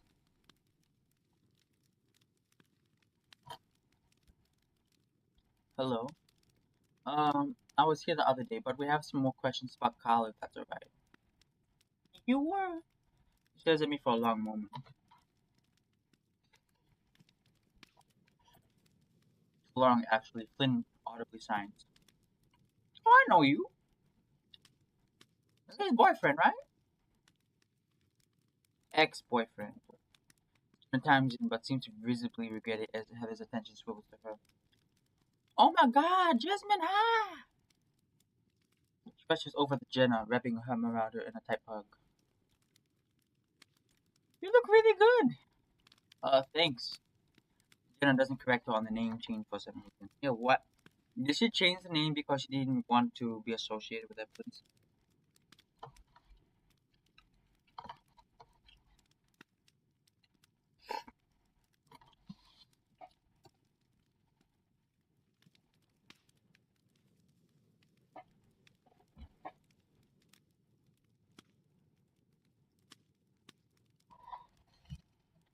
I didn't shower this morning, so it's wonderful if true.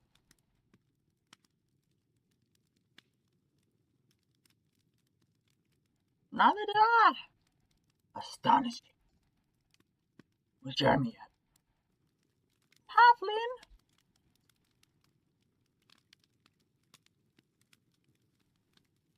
Yeah? Oh, I made a joke a while ago that he got really offended and walked off. It was so dumb. Where do you walk off to? I don't know. Oh, let me get you some guys a drink. We're having a pour party. What is that? What is that?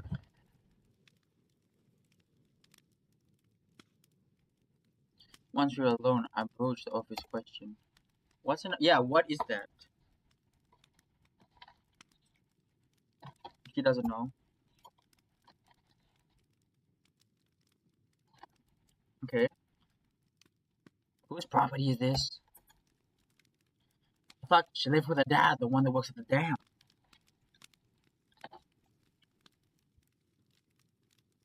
Lizard sucks in his tongue and quickly shakes his head, his question evidently rhetorical. She does seem different, doesn't she? I wasn't expecting the compliments after, well, how she treated me before. Next thing you know, the feline is returning with 3 beers clutched into her chest. Pretty early to be having beer at this time of day. Hurry, hurry, hurry, take them. They're really cold and getting my shirt wet. Blinking quickly stand up to take one kind of awkwardly sliding in from between her forearm and her cleavage.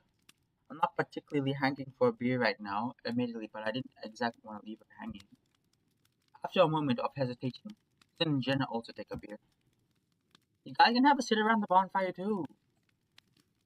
I glance over to the bonfire. Pretty small, only about 2 or 3 feet high. Why anyone want to hang out near a bonfire during a 90-degree springtime heatwave is beyond me. Some of the chairs are kind of small though, since they're for little girls. Not very good for big boys. She seems like she's mentally regressed. The phrasing is so strange and her smiling gaze lingers way too long. What? I'm fine standing.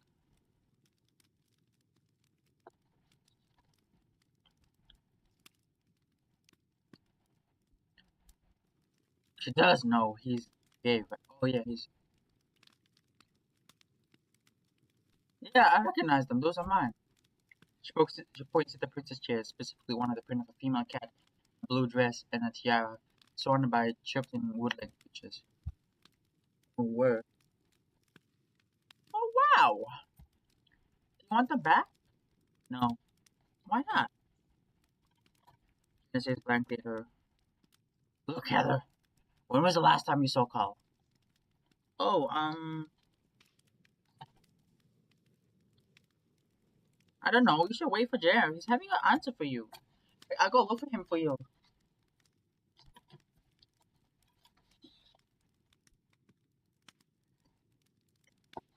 It's a simple goddamn question that I'm asking you. Specific like, when was the last time you saw Carl?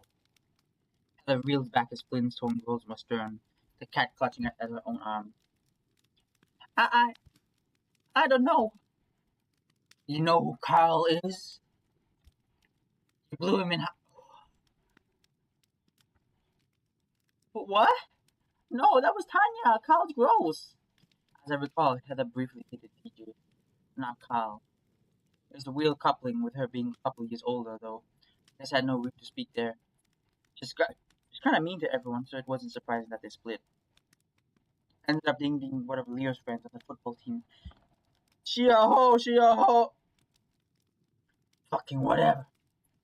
Finn weighs off a correction. I remember taking an investigative journalism course freshman year that discussed interviewing techniques used by the police department. Included this big comprehensive list of tells for when something is lying or obfuscating the truth. The way Heather's acting fits the description of a lot of the aforementioned. Wait, Heather, you're like best friends with Jeremy. Heather still looks like she's about to bawl, but responds regardless. Cool, but what is that? And he sells pot around here. He looks over me, seemingly curious about what I'm going with this. Like, need a plug. You need a plug? Plug! Because I don't get involved with any of that. I don't know anything. I quickly shave my head. No, like you're around him when he does that sort of thing. Were you there when he sold to Carl that? She shifts her paws to some cat scratching behind her ear as the whiskers brittle. I. She cuts herself off trying to think of the right words. They don't want me talking about this sort of thing with other people. Especially you guys, since you all hate us. Supposed to say I don't know anything, but I do. I'm not stupid. Her voice is raised now, and she's clenching her fist against her stomach. I get that, it's totally cool. You're a fucking brainiac for sure. Shut up! She screeches at Flynn, the gila covering his. Oh, is that what he's actually called? Like the species? He holds with the winds. Jesus fucking Christ. Just ignore him, okay? He just wants to find a friend. We're really worried. The dilated pupils flick back and look between the two of us. There's another long silence. Like Heath? That name. It sounds familiar. I look to Flynn and Jenna to see if there's ringing any bells within them. I'm not taking anything from Flynn, but Jenna frowns some. Hopefully not like Heath. That's why we're here now. Another shifting gaze meets Jenna's, holding them for a moment before refocusing on me. I was eating apple smoked jerky with Jer when Carl texted me that he needed some stuff. He did the deal, but nothing special happened, I don't think. So nothing out of the ordinary? Phil thinks I'm in silence for a while. Then meanwhile bounces a cap off his beer and takes a swig. Clint and Micah came by later and kept being really weird and pushy. Well, like Clint was, Micah just stole my jerky, but that's kind of how he usually is. Pushy now? Pushy how? About Carl? I think so. Wait, really? Yeah. It was like about the money stuff, which I don't pay any attention to. I don't really use money that much anymore. I'm like aesthetic. Okay, but do you remember anything specific? I think so. I was calling Micah out for the jerky thing. Okay.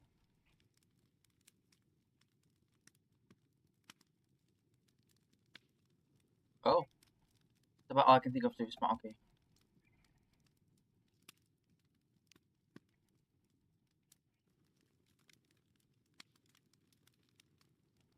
You're waiting on me expectantly to continue. Before I can follow up, Heather starts speaking again, this time to Jenna. I don't remember, like, why didn't we get along? Because your name Jasmine pops in my head and it's all, ooh, it's that bitch. But I saw you now and it seems to just seem silly, doesn't it?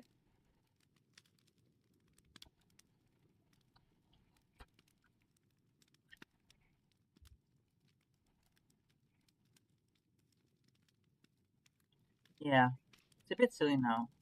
All much very grown ups here. I appreciate the hospitality. No, actually, we got some spare cooked bluegill in the car. Spare? Flynn grunts. Flynn caught and cooked it himself. Flynn looks slightly disgruntled after being credited, so it's clearly he had really intended the food to be for us. Oh, bluegill is good. I really like walleye though. Like, I just caught bluegill. Got some bass at home, but didn't bring it. Although, also walleye ain't really in season. That sucks. Who you caught it and cooked it though? That's really rustic. I really should just get something from the gas station. You're welcome. As for issues, memory things, I'm not quite licensed to be issuing diagnoses. I did volunteer at a memory center up in Britain. I actually think I have a card here still in the bottom of my purse. Heather takes a peering over, so okay. If you can get it right up there on a weekday, then generally you can take walk-ins. The clerk is a super nice horse guy named Jester. He can help you get set up and with a Medicaid to pay for you if you're not already covered. Horse guy? Oh, that's super neat, thank you. It'd be really cool to if they could like let me pick and choose which memories I get to keep though. Be nice, wouldn't it? Of course, the challenges and traumas we overcome shape us who we are today. Yeah, totally. It's a double bummer if you're not exactly happy with who you are today, right? Yes, huh? Just lets out a sad sounding giggle. Out of the corner of my eye, I see Flint blink some, then peer offward awkwardly. He splits on the ground. Faint smell of his venom.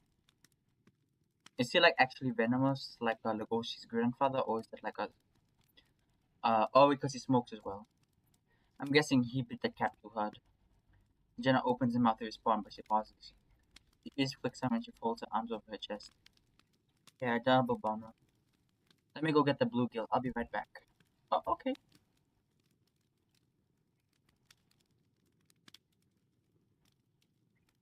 Bye.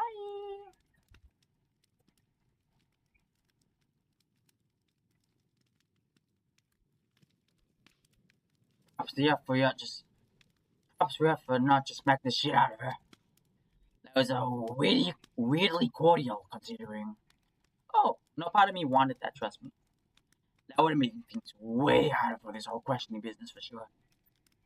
Well, that was that, and I suppose I was thinking about what you told me when we were walking earlier, Chase. Flynn raises a brow ridge, waiting for her to explain. She does not. I get the feeling you guys have a more intense history than I thought. I tried not to talk about it too much back in the day. Back then, she was rude to me even when I'd done nothing wrong to her. I figured she was just insecure and left it at that. One night, she came to me with no one else to turn to, tears in her eyes. She claimed she had some pretty serious problems going on at home and wanted to tell me about them. From that point forward, was ready to defend her, to help her in any way I could. Short of going to the police, of course, but because she begged me not to. Started out as little things, favors. She was too emotionally distressed to do her homework, so I did. Nope, she couldn't come to class because of a panic attack, and a kid wouldn't understand, so I lied for her.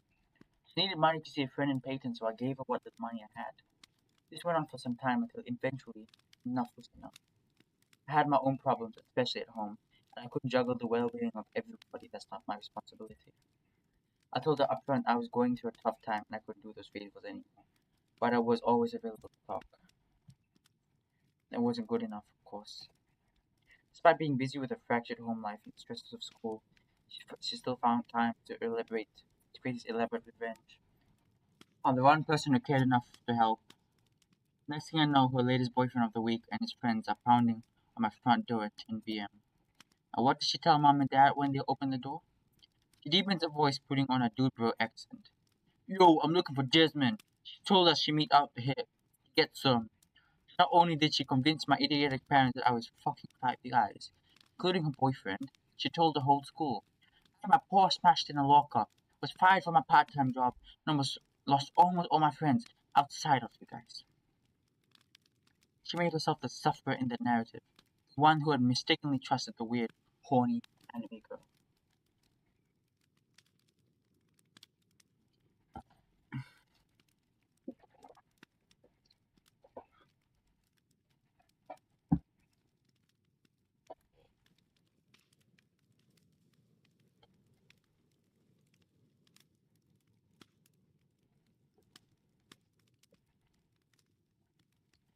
She didn't even have the dignity to atone for her actions. The chance was standing right in front of her. She continued to lie and manipulate her way through every social interaction to make herself feel better. It's the perpetuation of this endless cycle of perceiving herself as a sort of eternal victim, when in reality it's complete delusion that hurts her and everyone around her. The way Jenna rattles off her point after point, adding headers with transgressions, is evident that it's something she thought of greatly, maybe even rehearsed. I can't believe you never told me any of this. When I was hanging out with you guys, the whole drama was the last thing I wanted to hear about. It was actually Leo who kept prodding me that something was wrong and insisted he help. Suppose he meant well enough. Until awaits, the justice shape of two figures can be seen emerge from an old shed. One of them pauses as he sees headers sprinting down the road. The other ignores her and carries on. Eventually, though, both them see us and begin making their way in our direction. Well, here comes again. One day she'll realize what she did, even if it's not today. Well, we live in a world where we want to be saved, rather, regardless of how much trauma we've sustained, how much bad things have happened. We want to be saved by somebody. It's ingrained into us. We want to be around people. Well, most of us want to be around people, and those who don't want to be around people, I guess there are very few people who know when to shut the fuck up.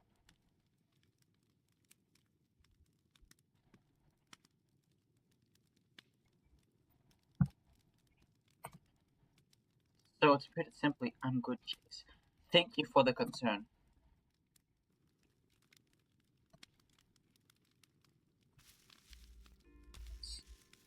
So what? Did you come back with your posse to intimidate us or whatever?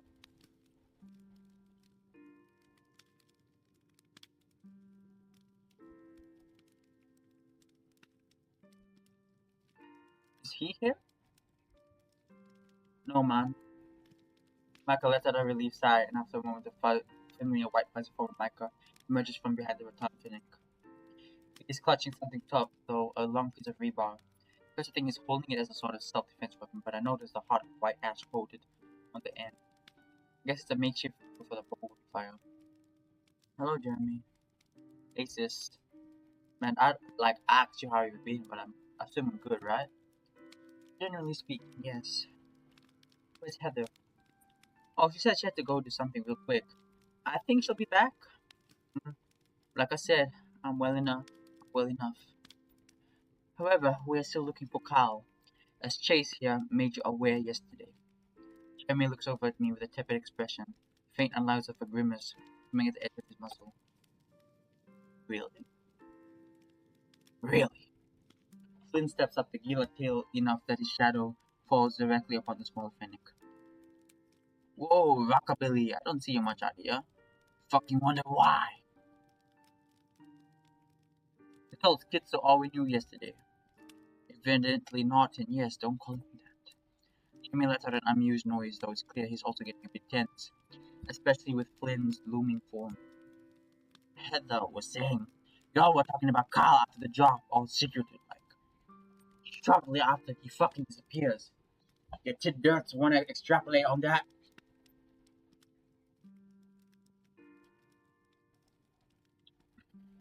Wow, dude. Really the fucking you really did fucking go cry friends with help.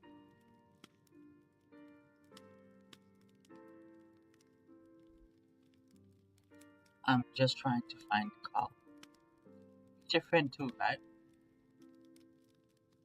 Fuck no. Let's just don't fuck nah. Let's just don't got no any love around these parts. You don't think the guy had friends anymore after you two left. Of course Jenna and I. Finn scowls but says nothing.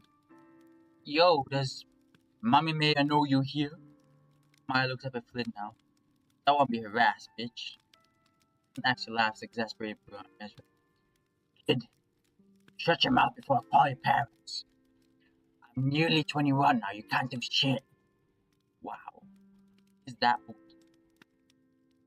Yeah, I can call the sheriff on you for trespassing and an unpermitted burning. It's the fire season, and they charge you as an adult.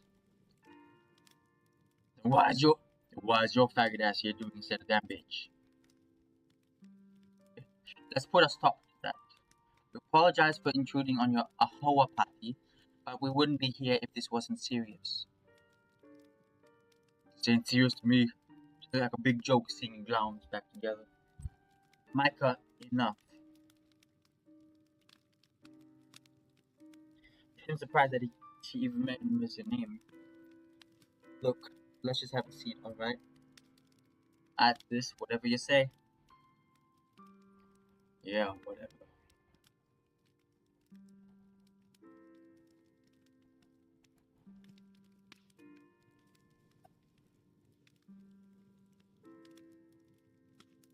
We've got empanadas in the mini oven. Is that an offer? It's a threat. What? Dumbass. Boys.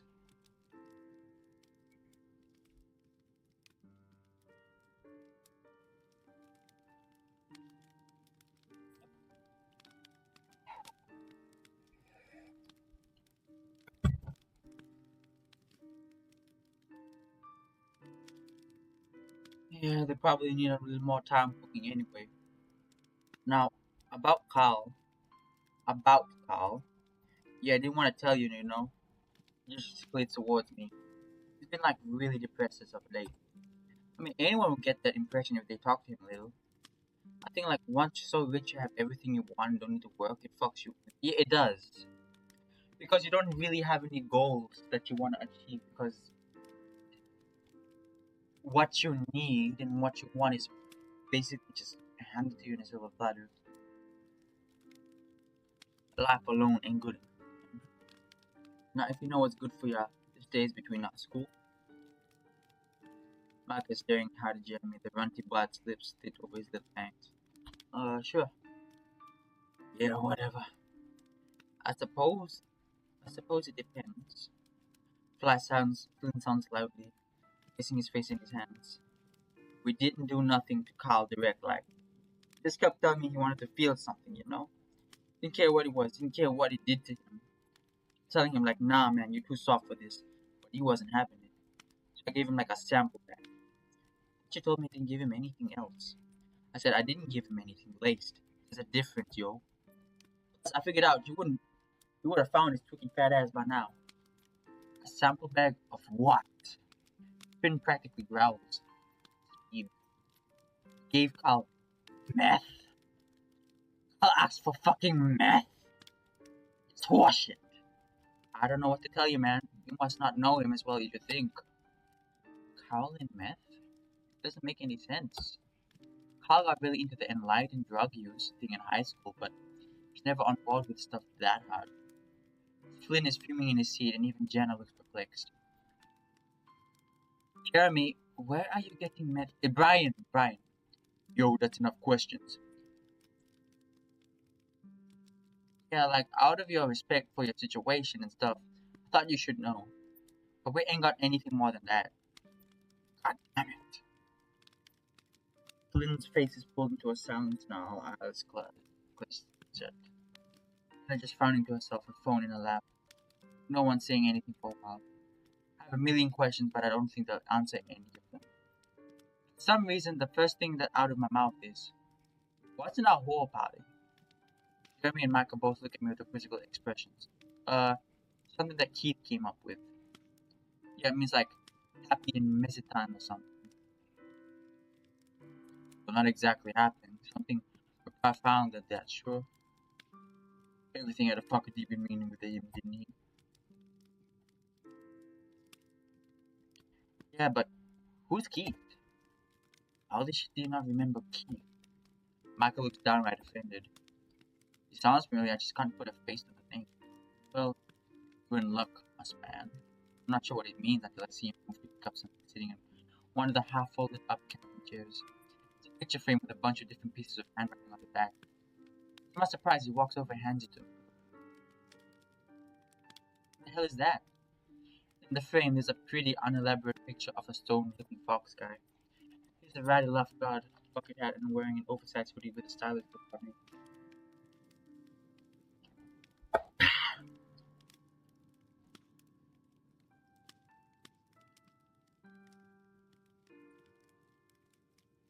I feel like I've seen him before, but only in passing. You bring this with you everywhere? So the bonfire is kind of a super old tradition we picked up after what happened. I know it's like super culty, creepy and shit, but Keith would have thought it was all about the whole moral support big brother vibe. What happened to him? The question's blunt and it seems like one hell of a sensitive topic for these guys, but now I'm just genuinely curious. He went missing. One day he's here, singing dope and playing football with us at the moldy shack he ran out of. The next, gone. Nobody knew where he went. Nope. Next thing you knew, Maka pooped as well. Matt feeling guilty, swimming in his seat. We didn't expect you to show back up either. Same goes for you, I guess. Looks over to Jenna. She responds with a polite smile and nothing more. What's going on here? Clint! There they are! Look, I told you! Didn't I tell them everything? Alice tugged at the weasel's tank top, but Clint quickly smacks her hand away. Clint. Looks like death.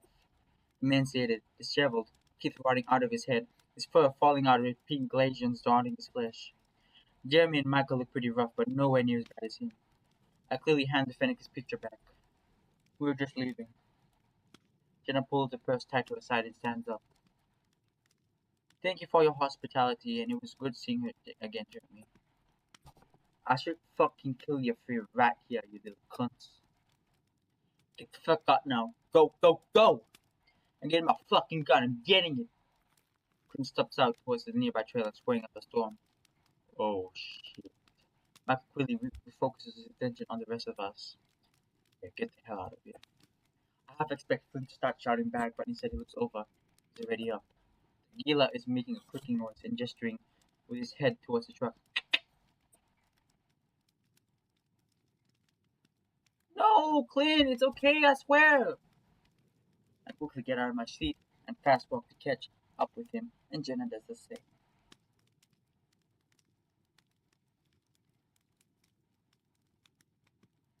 What the hell?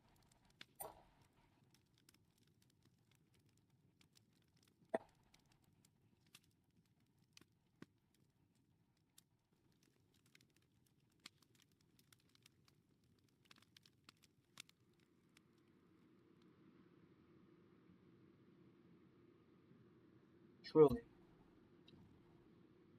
What the hell? Jenna repeats herself.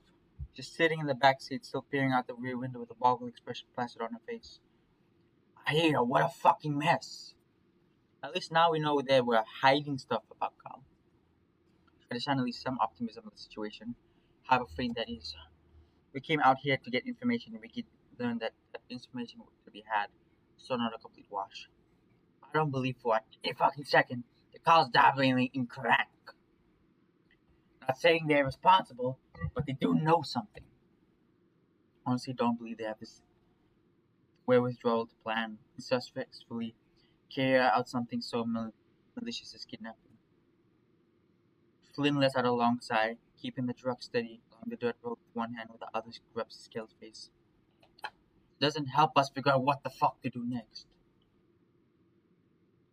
Where are the goddamn cops? I'm in the fucking city clerk. Why am I still doing this shit?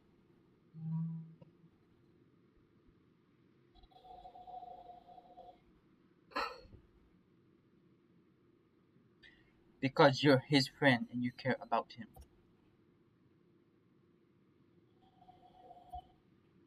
That's not helping. It's not helping, Jenna.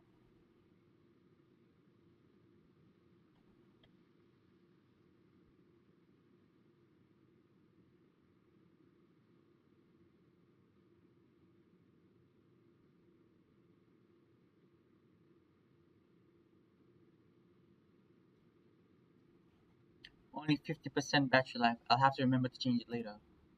Should I text Leo? Text him what? Do you wanna rock? Do you wanna raw you again? Flynn lets out a little laugh and Jenna gives Liz a look. What? I mean, about what they just told us. Ain't no reason to. It's all pussy will lies. Flynn reached into his pocket, holding up a slightly antiquated looking phone. Post it in the group chat, a quick summary. Okay. And I'll make sure to let them know how sketch they were being.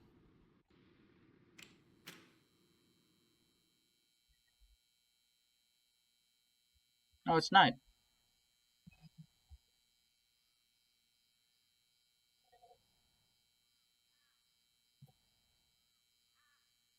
TJ tried to keep Leo company today while they were out of the car, but TJ said Leo was really distant. They ended up getting to the little recreational camping spot right before the lake, and Leo just said he had to go, left TJ without a ride. He said they didn't mind because he enjoys the walk, but Leo's behavior had him worried. I wouldn't be surprised. Jenna steps up beside me, fidgeting with some of her hair. Tough day, huh? Mm-hmm. She responds quietly. So if we're gonna search tomorrow, have you... I'd actually rather not talk about Carl and the search effort right now, if that's alright with you. Jenna pauses, crossing her arms over her chest. I know that sounds bad, but we truly are doing everything we can for him. Absolutely above and beyond. We've got a few more places on the outside of town that Flynn and I were going to back to look at, as well as some phone numbers to call. Flynn's gonna text us with all the details in the morning, so that's settled. I let out a little exhale of relief. Honestly, I have no idea what else to look, so props for them if they're able to scrounge up at a place or two. Well, what did you want to talk about then? Jenna leans up against a nearby post, luminescent light giving her fur a slight halo effect. She looks at me now, eyes tight and the very faintest of smiles crossing her muzzle. Very quiet, not much talking is needed. Her smile grows faint, her tired demeanor shifting to something more akin to cozy warmth. It's infectious, and soon I'm smiling just the same. Company is fine enough. Really? Nods. Well, same for you. That's good then. It's very good. Great. Takes me a second to realize what for. Oh, so I'm just gonna step over here.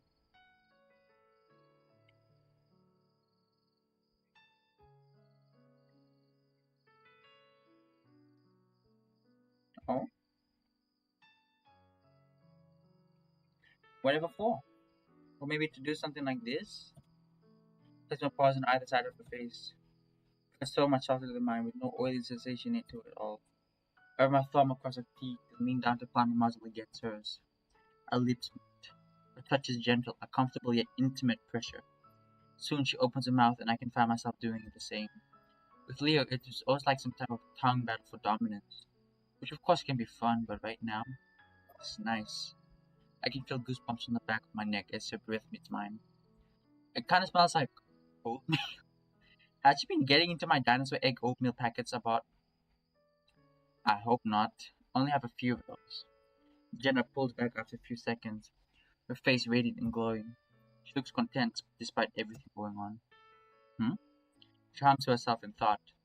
I take a small pause in mine, interlacing our fingers. Is something on your mind? You never kissed a guy in the motel parking. She looks up towards the sky at night. Oh, she's everywhere else then?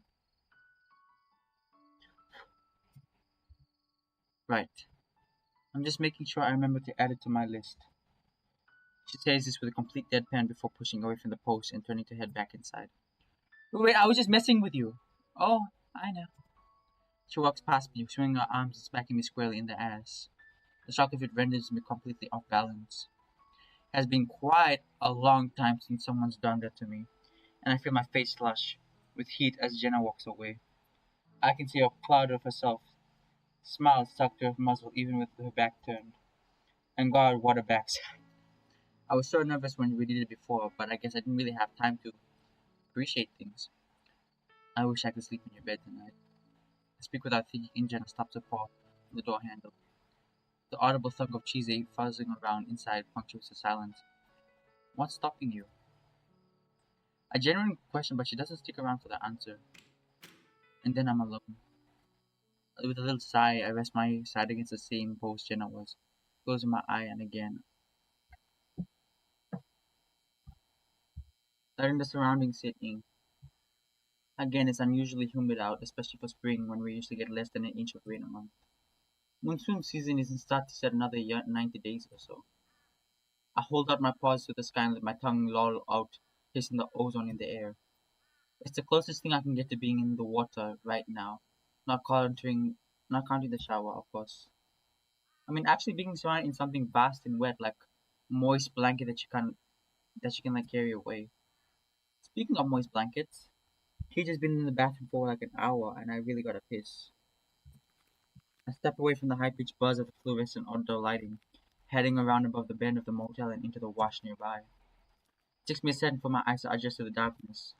The desert at night can look pretty strange, like the absence of the sun sucks all color out of the world. It makes me try not to fall into a ditch all the more difficult when everything starts blending together. Once I find a good spot, don't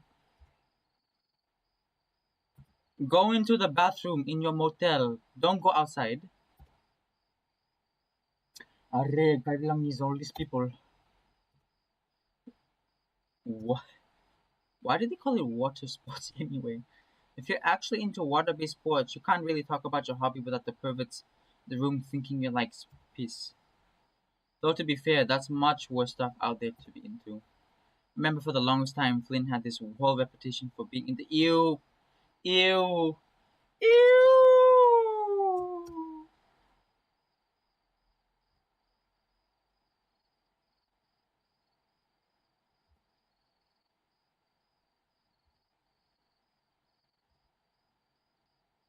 Strangely enough, they never got applied to Leo and I, even with all our PDA. I guess it's a crunching noise beside me, dry bramble being tread underfoot and the subtle scruffing of dirt. The noise stops as soon as I start, and I glance over realizing I'm not alone. What the fuck? I blink. I must have finished pissing a minute ago. But here I am, still holding my prick. Micah stares at the aforementioned before looking back up at me. I quickly shove myself back into my shorts, nearly tripping over myself as I step back away from him. Damn it, where's he even come from? I was taking a leak! The fuck you were, schizo. His voice is strange, distant. In fact, he looks completely out of it, as if his comprehension of the world about him is delayed. You were just standing there, staring off into the great dark nothing, cocking paw, jerking into the void. That's how you defeat it? What are you talking about? Why are you even here? Michael points up half little stare into my direction, his fingers wiggling around the edges of his tank top. He's not so much looking at me as looking right through me. I'm a bat, and it's night. I can be wherever I want. So you want to be? Is this the voice that we learned about in Leo's route? So you want to be here? Fuck no. He sniffs, his answer smoking with a tired, slurred tone. I mean, I'm here because there's dick all for me out there. Fuck, wait, you're talking about right here, right? Now with you? Oh, is he like doing a grinder thing where he's going up to hook with people? Shit. Maka rubs at his face, pinning at his own lightly fuzzed cheeks. His lays still a million miles away. He's exhausted, or at least appears so now. Like someone on the tail end of a ride of a fierce upper. You can't put sleep off forever. Shit, I'm only half awake right now. That's the worst way to be. Like how when you're dreaming you're flying, when you're having a nightmare, falling. It's always falling. Micah steps back, his heels hanging over the edge of the wash, and I'm sure he's about to tip over into it. Without thinking, I reach out for him, but he seems to lean away from my paw. What the hell am I doing? Don't touch the junkie. I should get out of here back to the motel room. Behold, I was enshaped in iniquity. He extends his tattooed arms and shows off his wingspan. Before I can say anything to respond to the bag's ramblings, he tips backwards like he's expecting someone to catch him. Oh shit! Are you okay? Silence. I start creeping closer to the edge to get a look at him, but a small voice rings out from within. Fucking ow! It goes quiet again as dust plumes right up from the ditch. Finally, another little grunt. No! Where the hell am I? Son of a bitch! I peer over the edge. I can tell it's about good 3 to 4 drop. Nothing too dire, but definitely not pleasant. Micah's dazed gaze meets mine and quickly narrows. Ah, fuck, of course. It's just a dream. I still blanket him while turning into my head for a second. Wait, you are sleepwalking? That's what you want to call it. Did you just have your book out? Ignore the question. The dream made you do a trust fall into the dirt. I thought you were tweaking out on drugs or something. If only. Micah slowly pushes himself to his feet, cleans up the wash.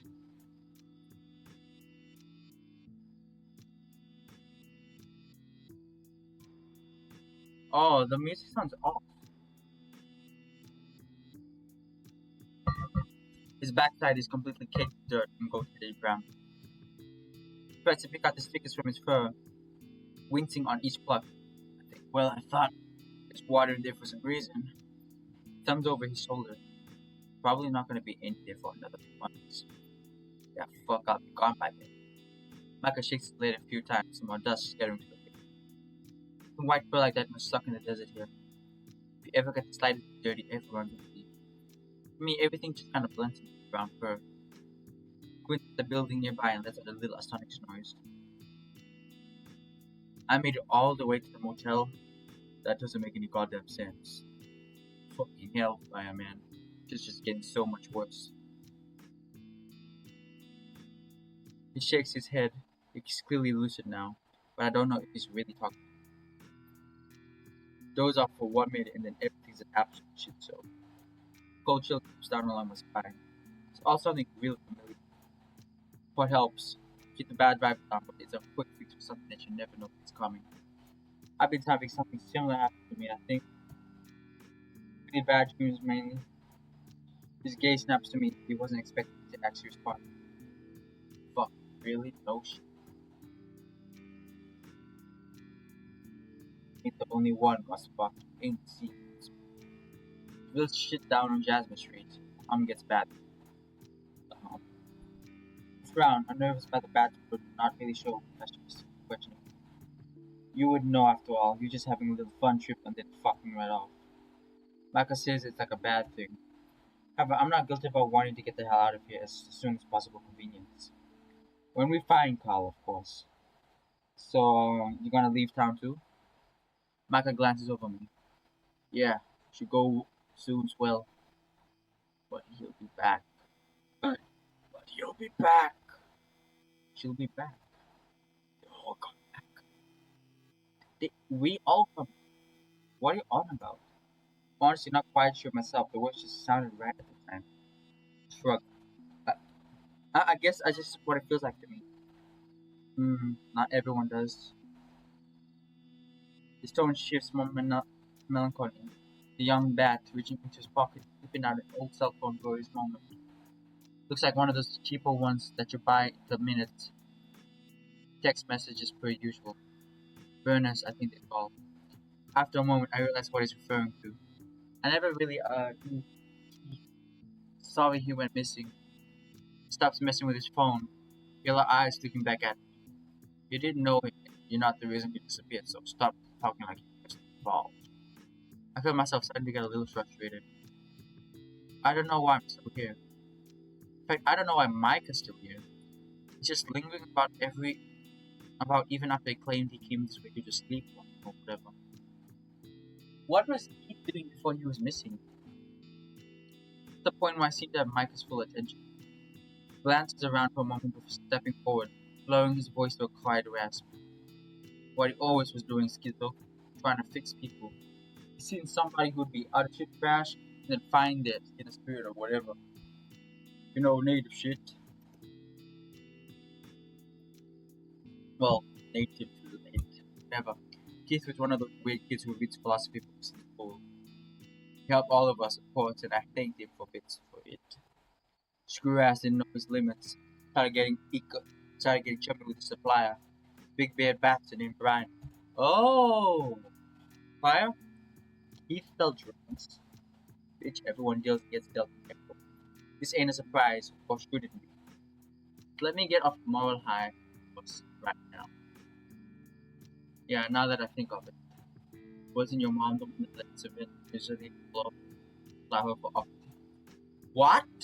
I can help if you're taken aback by that one. No! Saying your mom didn't take octave?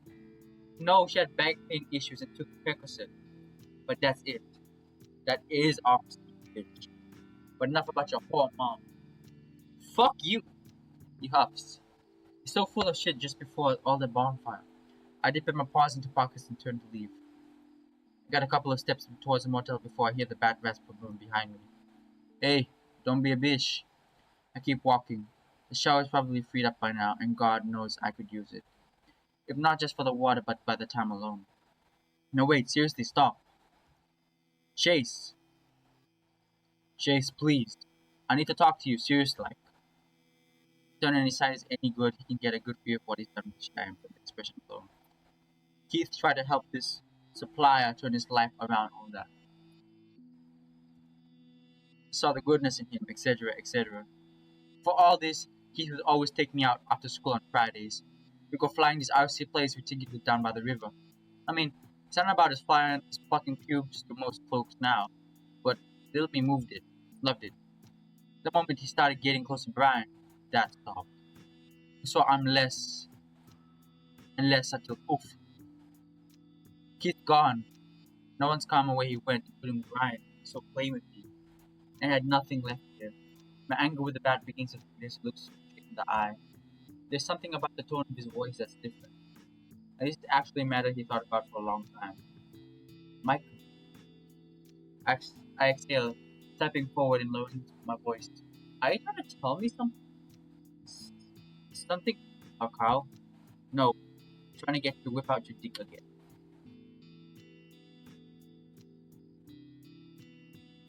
What? Do you want to help me finding the rich fat kid?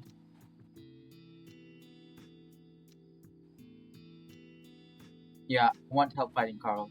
You know anything that can help us? Cool, and hopefully he doesn't speak for a time, rolling his cell phone in his paws. Don't report anything I'm about to tell you to the cops. I'm genuinely trying to help you, but I need you to swear that. Whatever. I swear I won't tell the cops. Good. Nothing I did is really illegal. It can be implicating as hell. Don't find it. Is this about the method you guys said Carl was taking? No, that was bullshit. I knew it. So what was it then? Like hellfire, I'm gonna start ratting fuckers out in front of everything. The Hendricks house was marked. Jeremy tipped Clint off that Carl was staying home alone. Clinton bring me on to scope shit out before midnight at 11. I could see well in the dark and I got a good look at the alarm system. That's when I noticed two big glorious eyes staring back. I don't know what's happened. It's a flash and thing. Next thing I know, I'm falling for the second story ledge into the riprap. Photo. That was Micah. Flash of Carl's cell phone camera. That had to be it. He took a picture of you before you fell. Found the photo the next day. Oh fuck me then. Guess it's good that I'm not getting ahead of this. It barely even looked like you, I think. The picture was all distorted. I tried to wave off his concerns with a reassuring tone, shifting the conversation back to Carl. What happened next? Micah's sighs speaking up again. Next thing I hear is a whole shit on a sudden. Like the dunk, the dunk. I couldn't move and I didn't want to start sprinting off if anyone inside was still looking up still. So I held up in a blind spot and the nose kept going for a sorry 30 minutes. Then a fucking hell of a clatter. The sound of wooden balls snapping inside. Next thing I know, this fat ass is taking off into the desert, completely spooked. Which direction? South, I think. Anyway, he holds up his basic looking cell phone. I gave Flynn a call, told him what happened. He started freaking the fuck out. Me, cussing and swearing, spinning up a storm. Kept insisting we needed to call him. The last I heard of it. Spent the next 12 hours nursing a bruised tailbone in an abandoned trailer of 65. Goddamn. Actual answers. It's all really helpful, Michael, but why are you telling me these things? Why are you writing out your friends to tell someone you hate? Brad groaned aloud, look of exasperation on his tired features. Have you been listening at all? There are fuckers out there that I don't trust. Even if there's anything to be down about putting a boot in their asses, I'm down. For Keith. Bat taps on his phone a few times before holding it up. Give me your number. Keep you updated on what's going on. The supplier guy I mentioned will be coming into town. I'll see if I can get some more info out of him sitting around the van. I take the phone, slowly using the tiny button-based numpad to put in my number. There's probably a few ways to come back and bite me in the ass, but at this point, I'm pretty damn desperate for you. And here I thought you hated me. I don't care about you enough to hate you, schizo. Hand back his phone, unsure how to feel about the response. If I don't hear from you by then, we have to go son. Get the fuck out of here, bro. I nodded in response, warning me that too late to take the camera back. Well, if that's all, yeah. Mm, yeah, actually, one more thing. Oh? Look around in his direction. You still with that wolf boy, Leo? I hope not.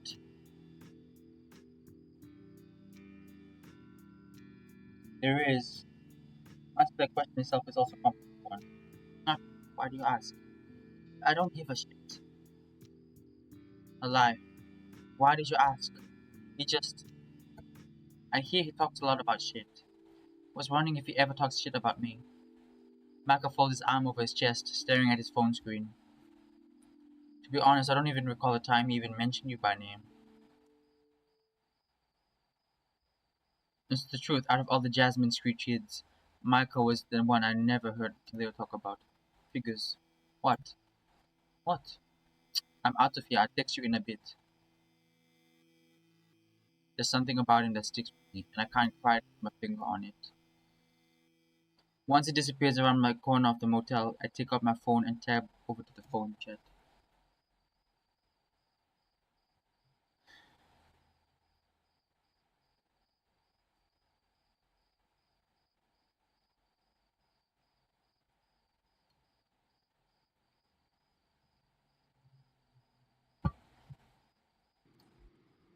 I'm a great swimmer, I swear it. A young woman's voice. Distance but near, like a video with the volume nearly all the way down. I sway myself to near listen more closely, and the spoken words start to come into focus. That's doubtful. You're a yacht after all. The man's voice, also barely audible. I'm inside the cabin of a large vehicle. It's rickety and I have to hold on to something to keep it from shaking all over the place. I can see two people in front now. The silhouette's pronounced, but I can make out their faces. It's like they distorted. Water droplets on fresh ink. The one in the passenger seat is a woman, a coyote. She has a lot of jewelry. Not that I can see it, but it jingles around wherever she moves. It reminds me of my mom. The man on the left who's driving in is an otter. He's wearing a hunting cap that's too small for his noggin. Whenever he turns his head, I catch a glimpse of him in the mirror, his face blurred. The only part that's distinguishable are his eyes, like shining blue headlights in the dark. I think I'm seeing things from his point of view, even though it's not really me. The cabin behind the two front seats is a roomy, like a van. In fact, it feels like there are more people behind me, but I can't look over my shoulder. I'm stuck, shaking around in between the front seat and somewhere in the back, nearing the rear cabin door. Yeah? And you're a dirty species, Dove. Times are changing, and you best get with them. Elsewhere, I might need to find myself a more sophisticated company. You hear? The woman responds. It's also familiar for some reason. Deja vu. Jan, you read dirty novels and you eat fast food like a hog. Oh, this is Janice. She's a coyote. I've heard of a set of witch doctors who are more worldly and sophisticated than me. He grunts, laughing a little at a joke. Uh, the only otter I can think of that had blue eyes is Sydney. So what if that's the father? Oh, please, darling. Riddle a little novella with the word penis and ain't gonna dab me straight to hell. Second, I got my own income now. You know, a job you might hear of one day. I can use the money I made from said job to buy whatever I want. Made me feel special. Sometimes I leave a romance book at the drugstore. Sometimes that's a large vanilla milkshake with extra cherries. Third and final, I don't think the Mesita have witch doctors. They got shamans. I met one once. He's a very nice old man, about 4 feet tall, too, pocket sized. The woman sounded rather pleased with herself for countering all the man's comments. The man let out a dismissive note. You met one, eh? What'd he do?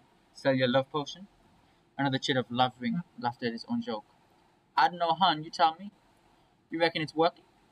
Her tone is flirty and I can practically feel them both smiling. I'm outside now, my head spinning. I'm walking, but it's not my body that's moving, it's someone else's. The movements are slow and deliberate. A stab of pain where my body's left moves too high or the joints rotate at the knee. The fur on the arm is arched wide and the muzzle is feline. Some sort of big albino cat, trudging one foot after the other beside the highway, caught in a strange daze. Separated memories fill ahead, our head, of places that look straight out the software sin adventures, frontier quarter. I wonder if because the voice he was speaking to, like with like how he had his voice, like how he was communing with his voice at the end of Leo's route, and the voice that he's starting to commune with now. What if this is like a memory he's experiencing? These recollections are his existence, and the physical reality in front of him a fading dream, something that causes pain to traverse. The world is not his home anymore, as much as it is hers to think that. One of his feet steps up upon the pavement, then the other, crossing the lanes to walk directly down the little yellow line at the center. People I love are all he did, but he doesn't want to join them. He wants them back. As his own senses fail him, the memories in his head get keeping more and more real. They're there in his mind. He can sense the stitching in their clothes, the smell of the fur, the chuckle in their voices, the touch of their paw, the taste of their lips. It's such a sad way to be. I'm back in the van. The otter and the coyote are trading glances with each other now. The more brusque personality of the otter seems tempered by the coyote, like he's trying not to take himself too seriously around her. The radio is playing something now, something that was there before, but I couldn't.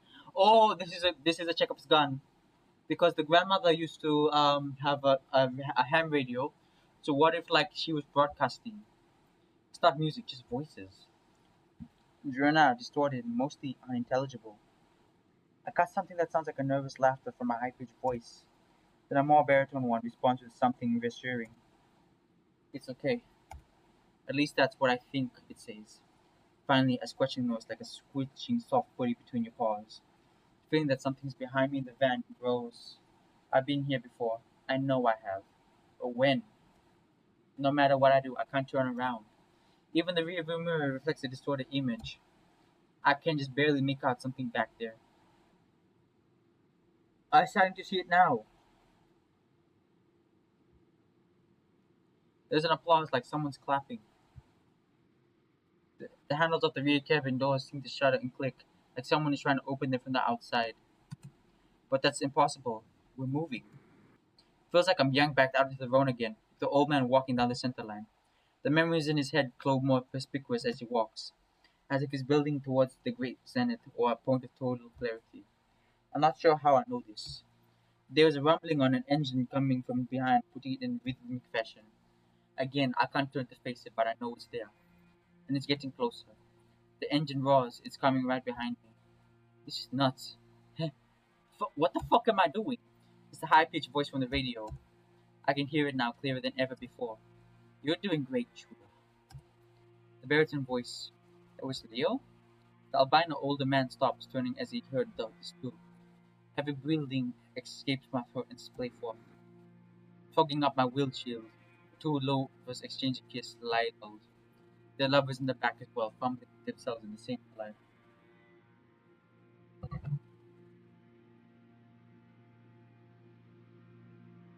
The same red light that blazes in the entire sky. The cabin doors fling open. I can finally see the person who's been trying to get me in front of outside. A runty-looking, amber-eyed otter stares there, wearing an oversized blue t-shirt and khaki. It's me. I'm younger and I don't have the goatee. Somehow I'm just floating behind the moving vehicle as we're standing still. The color in younger me's eyes start to fade before shifting to an icier blue. He shrinks and soon the figure stands there is the boy in his swimming trunks. Him. What does he want? Another shift and he springs up, right? And he springs about up with distorted jolty movements. Transition is nowhere near as smooth as the first. An otter in his handicap, far too tight for his head, the same blue eyes piercing through him. Bronson, Mr. Bronson, Sydney's father. Is Mr. Bronson also the one driving the van we in? I see no reaction from the blurry image in the driver's seat, still more occupied with the coyote next to him. He's only there for a second before his face practically tears away in jagged artifacting. Mr. Bronson twisted himself, expression uncaring as he falls apart into a raged white fur. The elderly albino of the road. It's him. At least I think it is. His silhouette is more abstracted, the detail of his features somewhat darker. His form floats there for some time. I keep waiting for it to shift, but it doesn't. Instead, it turns its head to move directly at me with startled eyes. The wide, still peering as I try to step back, but I can't move. Like fluorescent bulbs, they begin to illuminate, blinding me as they grow closer and closer. I hold my paw up just as the old man's mouth opens about to speak. What? Thunk. Janice, you okay? Bronson, what did you hit? Bronson? Bronson, don't just sit there. Answer me right now. I don't know. Jesus, sweet Mary Christ. Everything's dark, but I can still hear a slight red splatter on the center of the windshield. A large chunk of fur caught in the wiper. Mr. Bronson steps out of the vehicle, his blurry form flicking into something a little more focused. His clothes are loose hanging. Jeans, bell bottom, very 60s. I can see the whiskers on his face there like they were my own. His heart is practically beating out of his chest, his fur damp with cold sweat. His fear is electric, buzzing hums which permeates the landscape. Are they hearing you too? I decide to move with him, seeing from the point of view. Mr. Bronson covers his face, paws trembling. He can't see anything in this darkness. Huh? The otter nearly leaps out of his fur, held by the voice. It's a weak, desperate cry, a gurgling pain, followed by it immediately after. Mr. Bronson runs to the source of the pathetic sound. Jen is getting out of the van as well. She clutches her bag to the side, his heels clacking against the asphalt. Bronson! Oh my god! I see it. I see him. The albino feline is struck, wedged between the fender skirt and the wheel itself, a space about a foot wide. It's practically folded into it, legs snapped upward and jutting on the side. Wild red eyes dart from Mr. Bronson to Janice and back again. I can't tell if he's pleading for help or asking why. All knows that he's in excruciating pain, beyond the capacity for tears, just instant shock. Images flashes before his eyes, and now he's not looking at me. He's avoided movement before the rapid heaving of his chest. Jesus! She screams. His shoulder's caught underneath the tire. It's bleeding. Oh God, Bronson, we gotta do something. I know we gotta do something. He shouts back at her, eyes nearly popping out of his head. Jack. Janice gasps as the old man begins to speak again. A look of realization crosses her no longer blurry face, and she points to her between the back of the van. Get the jack! Mr. Bronson blinks, then quickly rushes to the back to get his toolkit, flinging the doors open. In place of askew lovers are mounted tarantulas, boring into each other as if they try to hide from their newly opened doors. Some are blonde, while others are more standard rusted black colored. He doesn't seem to notice or care about these creatures which flee from his presence, instead diving into the liberal olive toolbox. I try to step away, but I'm stuck seeing through his eyes now. He flings his tools around, hammers, wrenches, rebar clattering to the side. No jack. Mr. Bronson stares motionless until Janice's shrieking voice breaks the silence. What is taking you so long? Get him out of here, Bronson! Otter exhales shakily, then makes his way back to Janice, giving her a blank look. Help me lift! What? I said help me lift! You are kidding me. You don't have a jack? Shut up and help!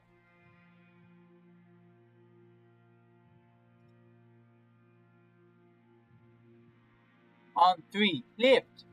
Mr. Old Man, we're gonna get you out of here in no time. You just gotta slide on three once this goes up, okay?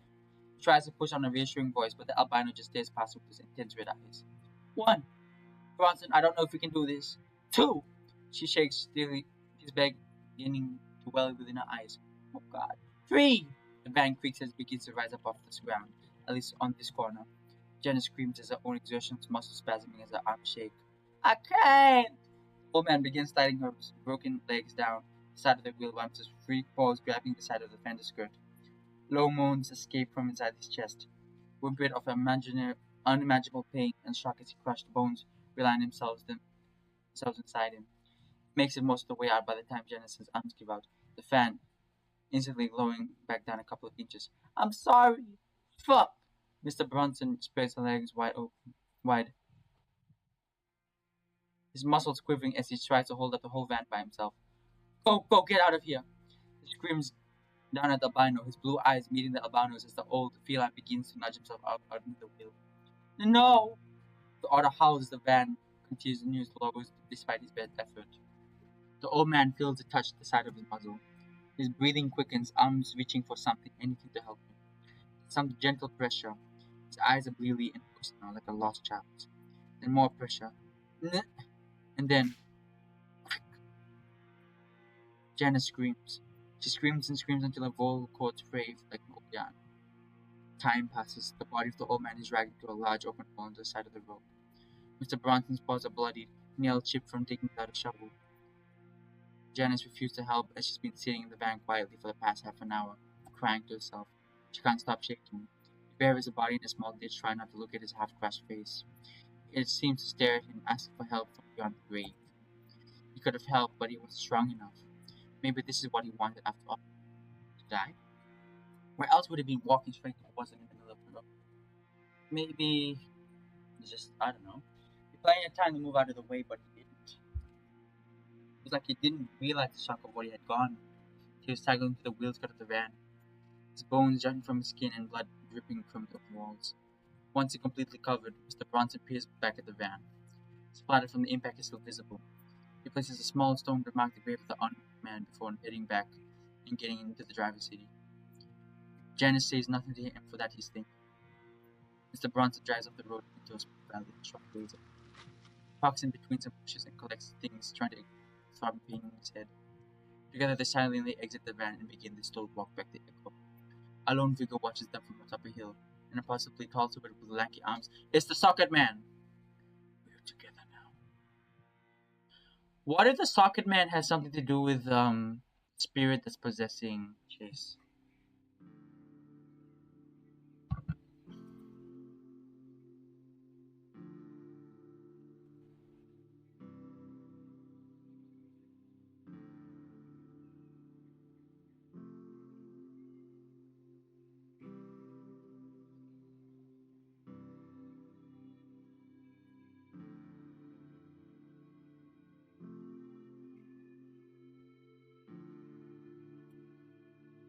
Okay, so like they're in a romantic thing now.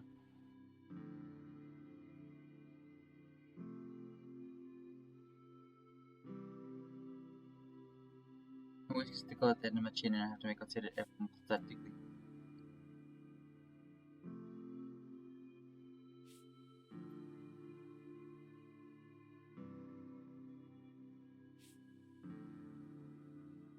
Hey, hey. Check on the nose and I can hear a tail flap behind the elbows happily. Beautiful. Truly? She cries back, stretching her arms about her and yawning. Yeah. Squints at me from home. You have sleep crusties in your eyes. I blink. Well, I woke up, that's probably why. You sleep okay?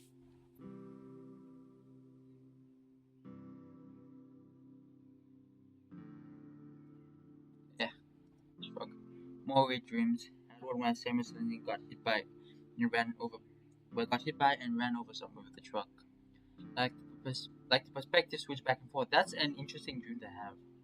Oh, that's weird. This is not the recurring shadow you dream of. Yeah, definitely. Still myself in the mirror is tough enough. I don't need to see that when I sleep. Chase, please. You're not that ugly. A wonderful way of making your reassurances simultaneously sight for counts. Do I? Yeah. I'm being negged. Oh, shut up. I hate when guys do that. I'm just teasing you, Chase. Trying to rate someone's physical appearance has always been hard. Especially when they're covered in eye gum. Oh, come on. I'm gonna wipe it off.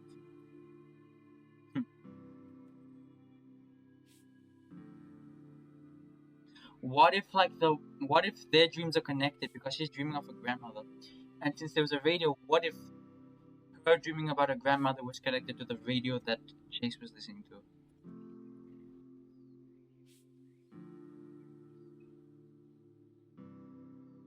Oh, it's a different one.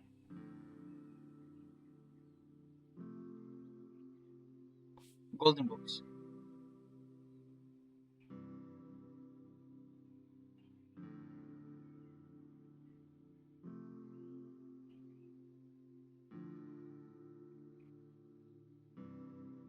who's reading you the story? Grandma, right? Story was a fairly basic medieval tale. The king having been eaten by a dragon and a brave ruler venturing out to slay the beast. Despite it being a story I was being told, it was kind of like I was watching it all happen for real, like on a TV. The warrior travels a great distance to confront this warrior. When they finally find him, they falter. At the dragon's lair, the warrior finds a baby dragon, whom the big one is trying to protect. The king had wanted the dragons dead, stating that all were monstrous, uncaving devils. But seeing the big dragon protect his young, the warrior knows it's not the full truth and spares the dragon. Noble guy. Who wasn't a guy. In fact, I believe it was my grandmother, the one you told me about. I don't know what that's a metaphor for.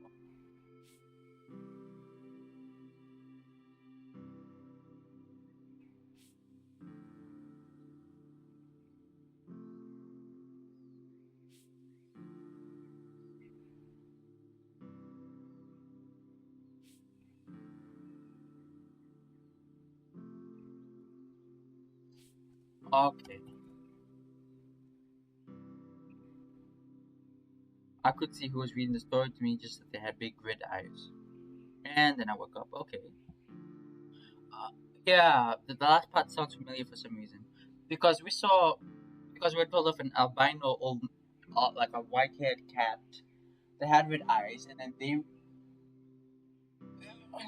then they got ran over. So, what if that same character is in her dream, and he is the one that is reading the story to her?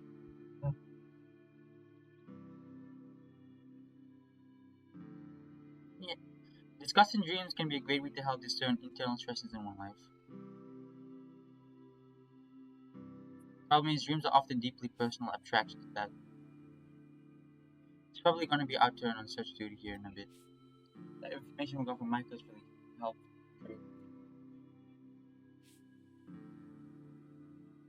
To be honest, I was kind of a lot happier to think God went on a bender and got lost somewhere.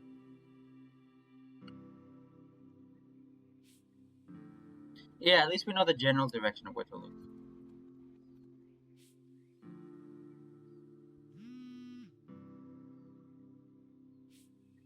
Oh, such a gentleman. Don't worry, you're plenty long chairs.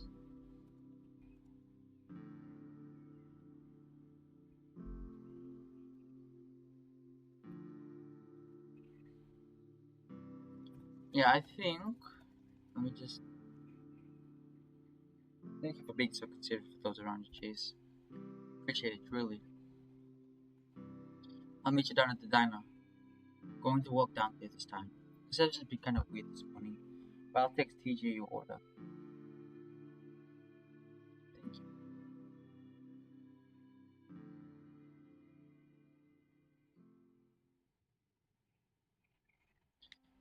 It's, what? Leo?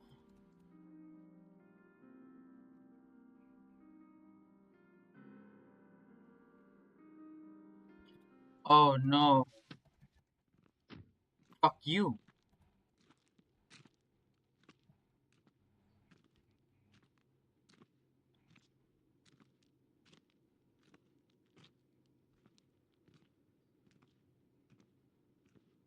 It's Leo.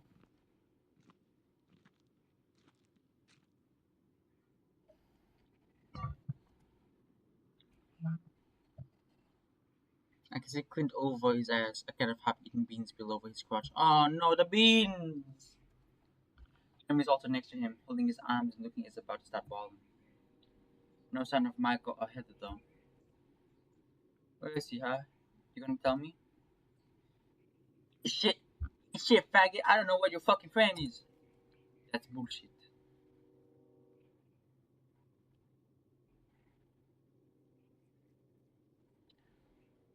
Oh, yeah, you don't want to go near him. I just see him flash his teeth like this. Liz getting truly angry was always a rarity growing up. The wolf usually being the one trying to pacify everyone else. Whatever his reasons for not having on a clean sheet today. Jimmy looks up at the two of them. His eyes are like saucers. I know you all tried to roll Carl's place, but it didn't work, huh? Carl got spooked and ran off, and you said you were going to handle him? Well, how would you handle him? Something like how I'm about to handle you if you don't tell me. God damn it, Lando. There goes Micah's cover. So for trying to do this the subtle way. Like I should step out from hiding my start and say something to intervene, to do fucking anything to stop this before it escalates.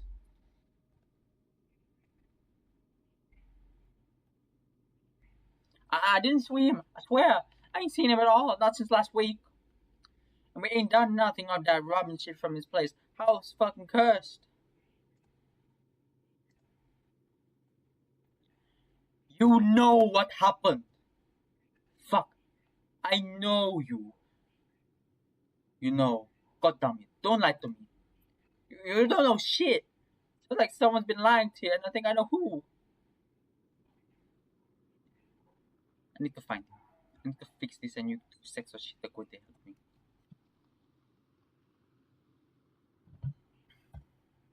Jeremy yelps, clutching his arm again. Must have really heard it earlier. Psst. There's a sharp whisper from a broken RV to my left. Through the dust and broken windows, I can see the familiar outline of a peg. Okay. Micah.